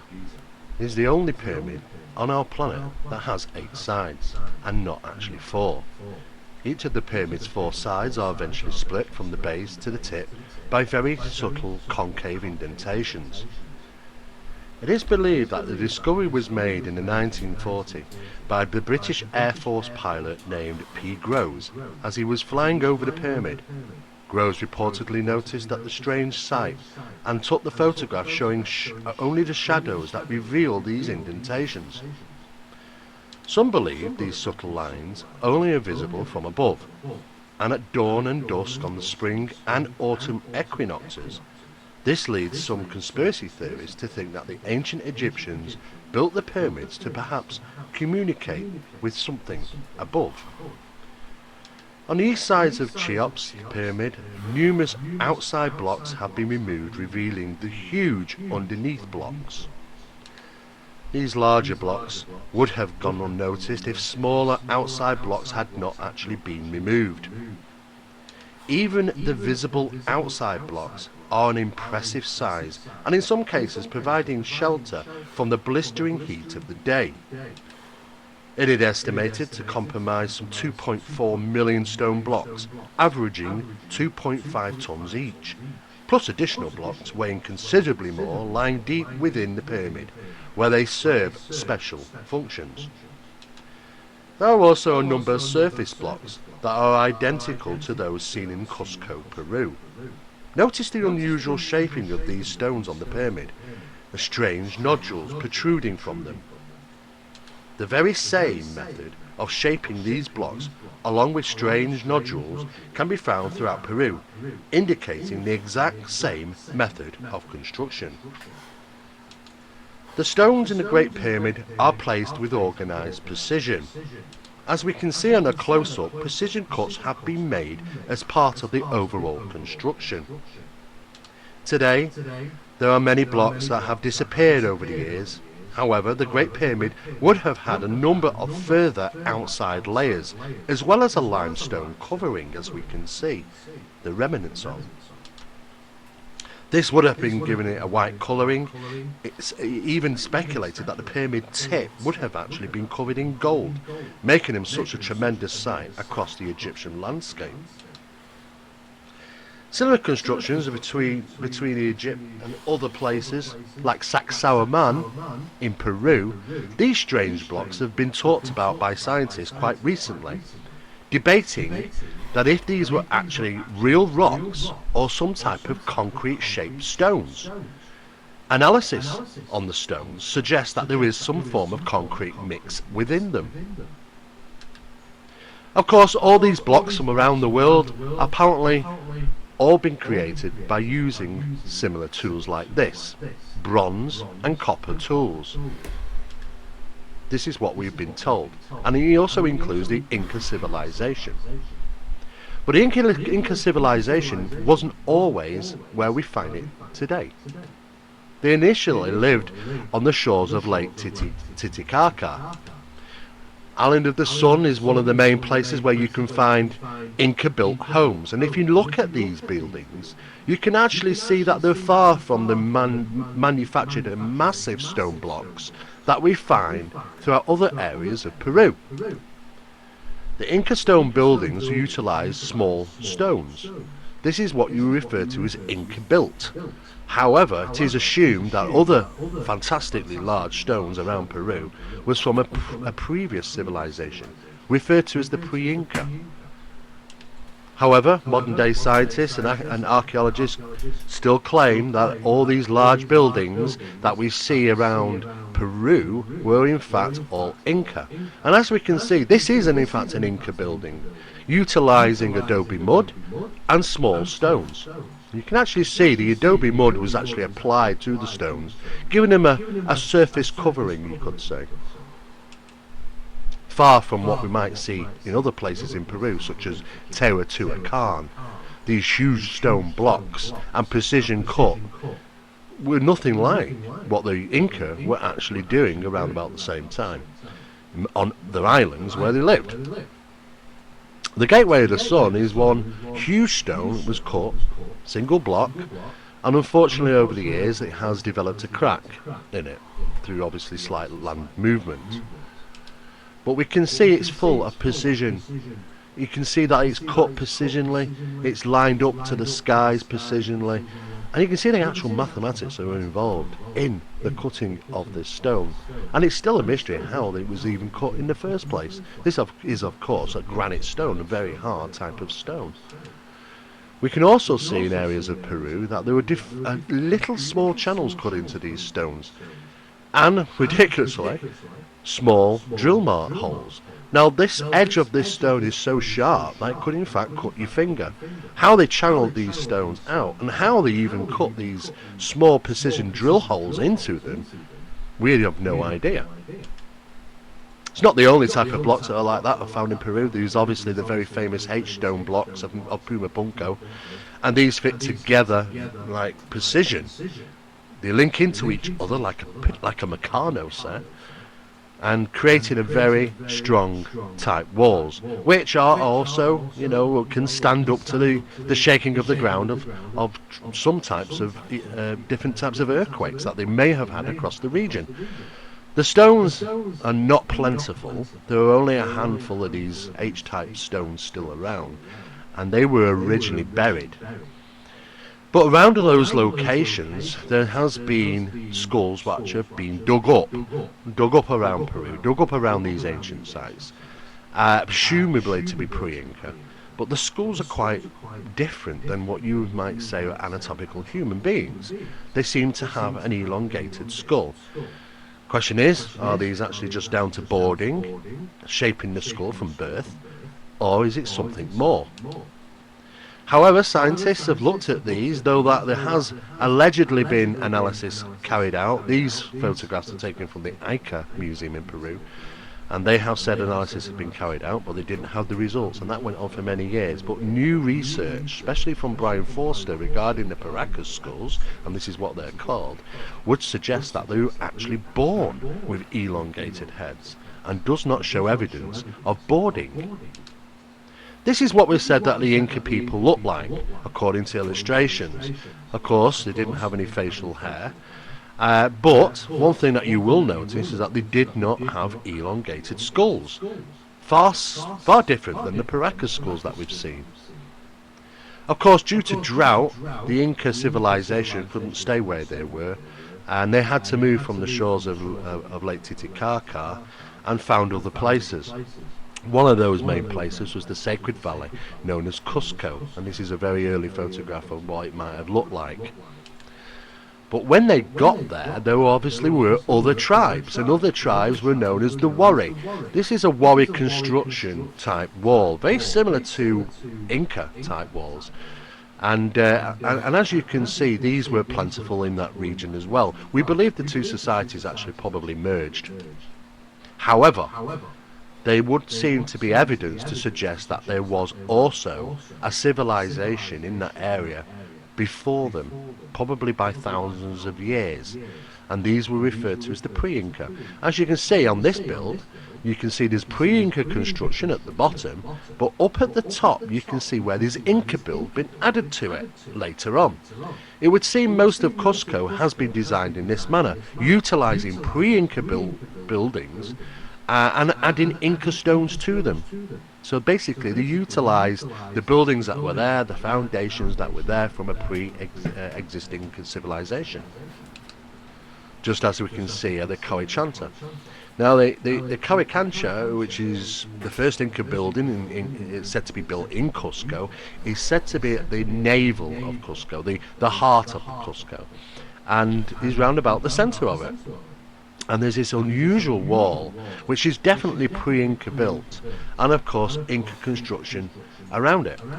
As you can see, an amazing wall, which is actually curved stones that they've utilised on the front of it, fashioning it. Now parts of actually this wall, which have moved over the years, but initially you probably wouldn't have been able to fit a piece of paper between them, and pre-Inca did not use any form of mortar. What they did do though is lock stones together, utilising these keystones, poured molten metal into them and let them set. This caused the stones to not be able to move from each other. So, in areas where there was earthquakes, this would have been certainly very handy. And of course this may be the reason why so much of the pre-Incas type buildings have remained intact for thousands of years. But it's not the only place around the world that have used these keystones. Ethiopia, Cambodia, Vietnam, Egypt, India, all over the world have used the same method of locking stones together in ancient sites. Not only that, they have the capabilities of utilising some type of tools that can actually bore right through granite stone. And you can actually see the bore marks on this. What type of equipment must they have had to cut these types of stones? We do know that on some occasions there was also almost a millimetre cut into the granite stone per revolution. What were they actually using? What type of equipment? And you can see the actual boring score marks here in this other piece of granite stone. This one, in fact, is found in Egypt and is situated in rose quartz granite, which is even stronger than your average granite stone. In the middle of Koichancha, there is this, whatever it is, a cut-out stone, a well, whatever it be, in the centre. And it's very interesting that they've actually planted flowers around this because they want to deter people from stepping over and taking photographs inside. And inside is a perfectly cut out, sharp corners, no ridges, no bumps, very smooth. It's like one piece of stone is completely gutted out, just as we see in the Egyptian chamber, the king's chamber itself, where there's a sarcophagus which is cut out in the same manner. What is interesting is that in Sacsayhuaman, which is positioned at number 1, to the Koichancha, which is in position 8, there is a mountain of bedrock below these ancient sites, and they all line up. There is in fact tunnels that go through the bedrock underneath Peru, Cusco, which travel and link up all these ancient sites from 1, 2, 3, 4, 5, 6, 7 and 8. How that actually was cut out, the bedrock, we have no idea, but there does seem to be underground caves cut out, linking up these ancient sites, which are all in a row and lined up to the stars. What also is interesting is that Koichancha it has a huge amount of electromagnetic energy coming from that location. This is why it's been called the heart of Cusco or Peru, and also the navel. And it is very interesting that the amount of electromagnetic energy or geomagnetic anomalies that are taking place and registered and measured from that location. Outside of the Koichancha, in the streets of Cusco, you can see aligned buildings again, and the streets tend to be aligned to the north. And as you can see on this image, you can see some of the old pre-Inca type building blocks, and it's been further built on with Inca stone and plaster applied and painted and so on and so forth. You can see where these buildings have been added on top of pre-existing dwellings, just as we can see here. In fact, it's a shame this particular piece of rock is crumbled away, but it was a perfect corner rock, just like the one above it. Again, pre-Inca built, and not being able to fit a piece of paper between them, with no mortar used. And what is interesting is that when they were actually constructing the paving and digging down in this area, they actually found skulls again, and those skulls were in fact elongated skulls, what we might refer to possibly the pre-Inca, the Paracas people. And of course they had some very unusual shaped skulls and hugely elongated. In fact, statistically speaking, their brains would have had a larger mass within them. The most finest and built wall in the Americas is in fact this one, which is found in Cusco, perfectly aligned by the micromillimeter.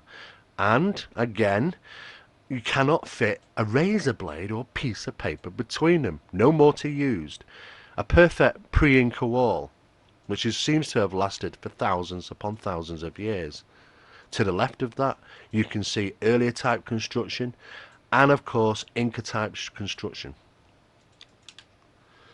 This one's quite amusing. To the left, we can see what is referred to as probably pre-Inca type building blocks, and you can see the strangely cut shapes. It would seem that they've really made this difficult and gone to town making these rocks look unusual on the walls with these very unusual nodules. To the right is in fact the Spanish conquistadors' efforts and attempts to try and build the wall similar. Of course, nowhere near, and they've actually utilised mortar to hold the wall together. But some of these stone blocks are amazing, and they do have these unusual shapes, some of them up to 12 sides.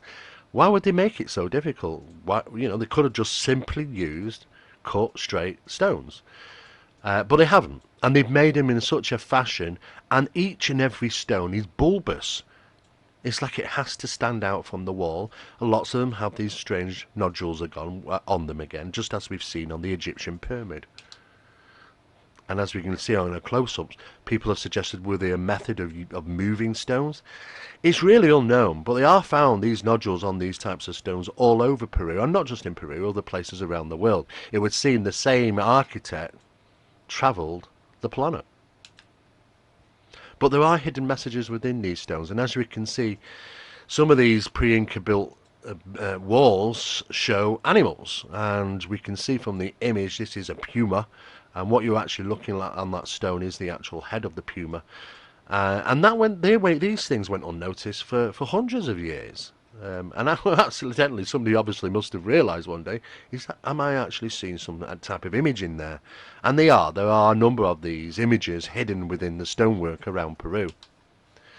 And this is another one. And as you can see, this is the head stone, and the little nodule represents an eye, and what we're seeing in total there is in fact some type of serpent or even snake. Similar type stone construction is also found in Japan. This is the Imperial Palace Wall in Japan, and again they are cut unusually to fit together, and keystones tend to be used within them, holding the blocks tightly for movement. Again, it's very difficult to fit anything between them, and again, there's no mortar used. A very similar design. And we see this in China as well, in walls in China. Unusually shaped stones fitted together to make a precision wall. In Easter Island, there are also precision cut stones. Most people just think Easter Island consists of these large heads, and there's a huge mystery surrounding these large heads as well, as to actually how old they are and who actually constructed them and why they did that. But in Easter Island also has some constructed walls.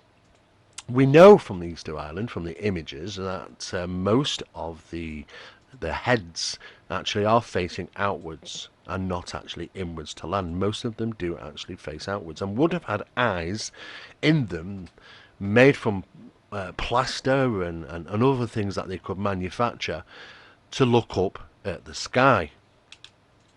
Of course, it's a very strange place, Easter Island, and huge magnetic anomalies due to this volcano or crater. We're really not too sure what that represents, but the magnetic anomalies there are off the chart.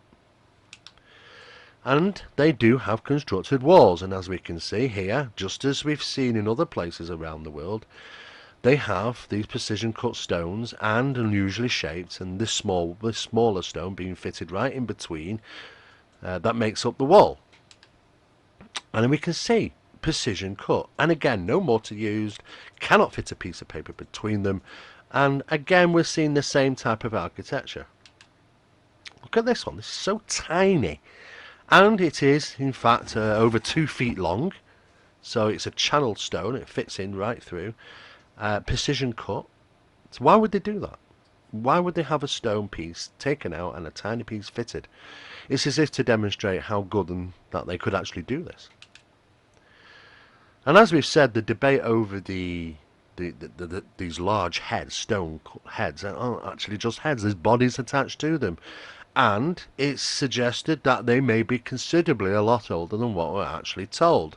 Reason being is that when they actually dug down and realised how much of these stones there were, carved across their bodies and chests were belts and symbols. Why would they have gone to all that bother doing all these types of carvings on these stones if they were to bury them?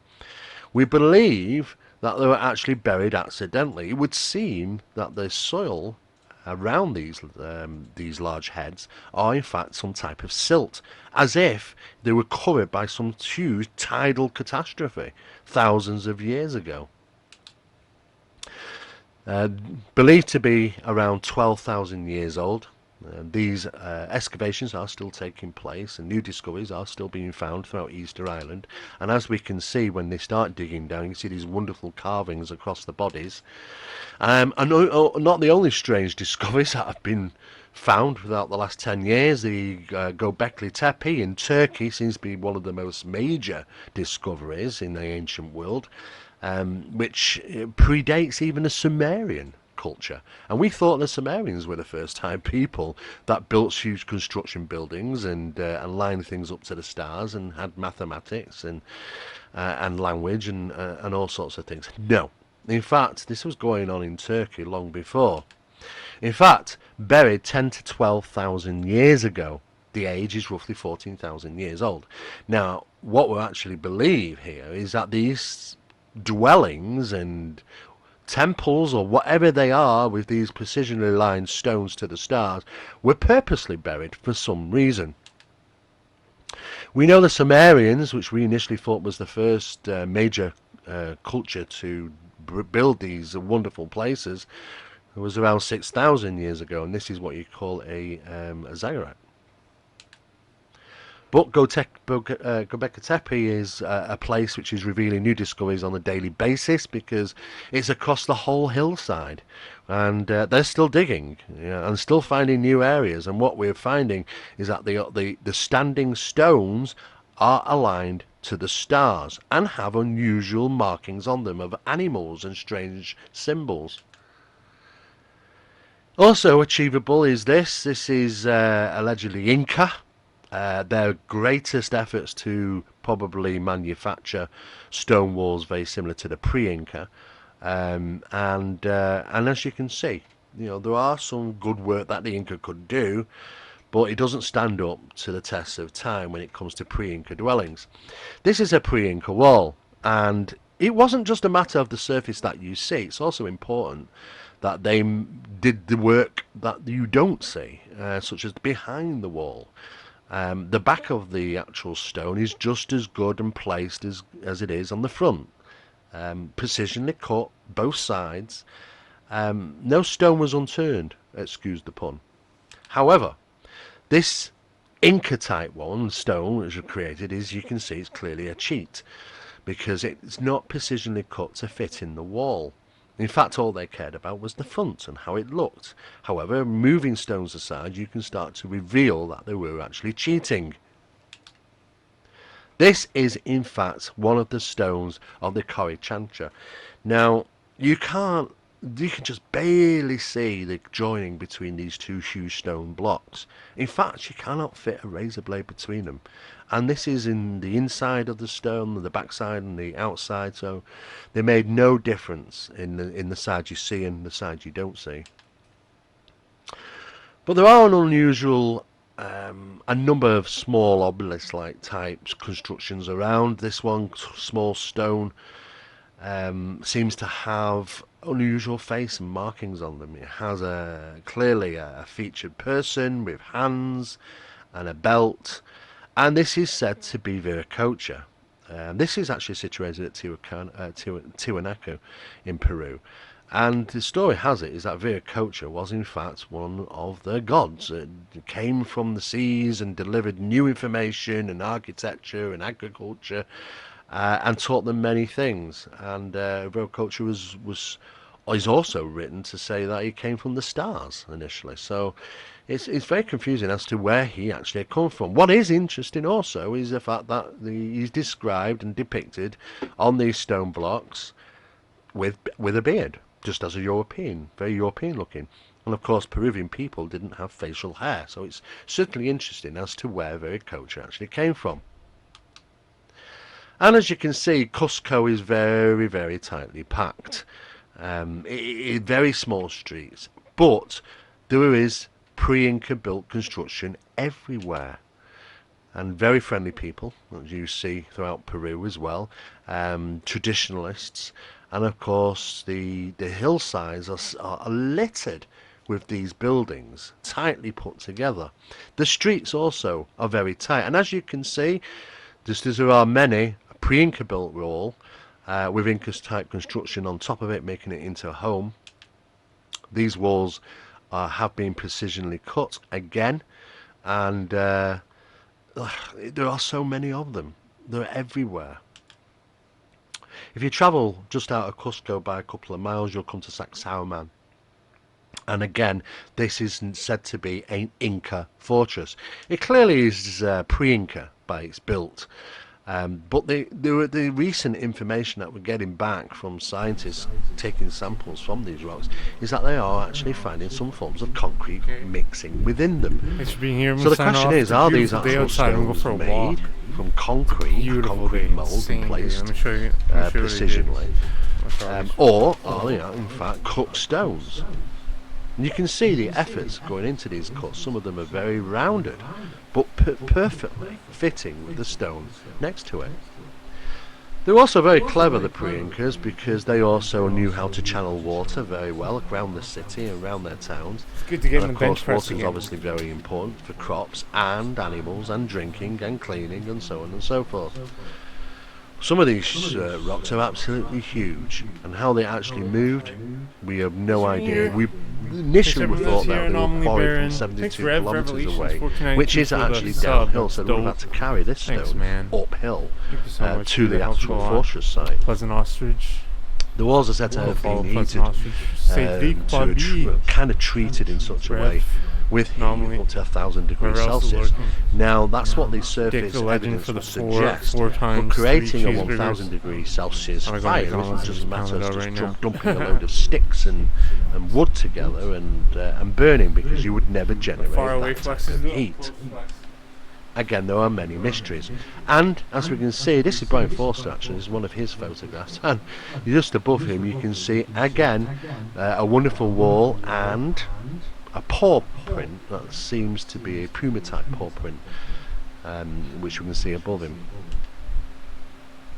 But cut stones are everywhere, and it would seem that it must have been very easy for them to do. This is all from a single piece of granite stone, and you can actually see this particular stone is a level 7 in strength. And if you were to cut this with bronze tools, which are level 3 to 3.5, just simply wouldn't have worked. What you're actually cutting is a rock which is stronger than the tool that you actually would be using. And this is what mainstream archaeologists are always telling us. It applies the same thing around the world. But these particular cut marks, these steps, are absolutely perfect, perfectly level, within 1/10 of a degree. And as you can see, being measured here, amazing work, and how it's all cut from one single piece of stone is a mystery. Alright, see you later. Huge weathering processes across the stone, yes, there's lots of them. However, there was also many cuts within them, so it suggests that these cut marks were made thousands of years ago. But it's as if like they just cut out very simply, like scooping out a piece of butter. Some of these constructions are huge. This particular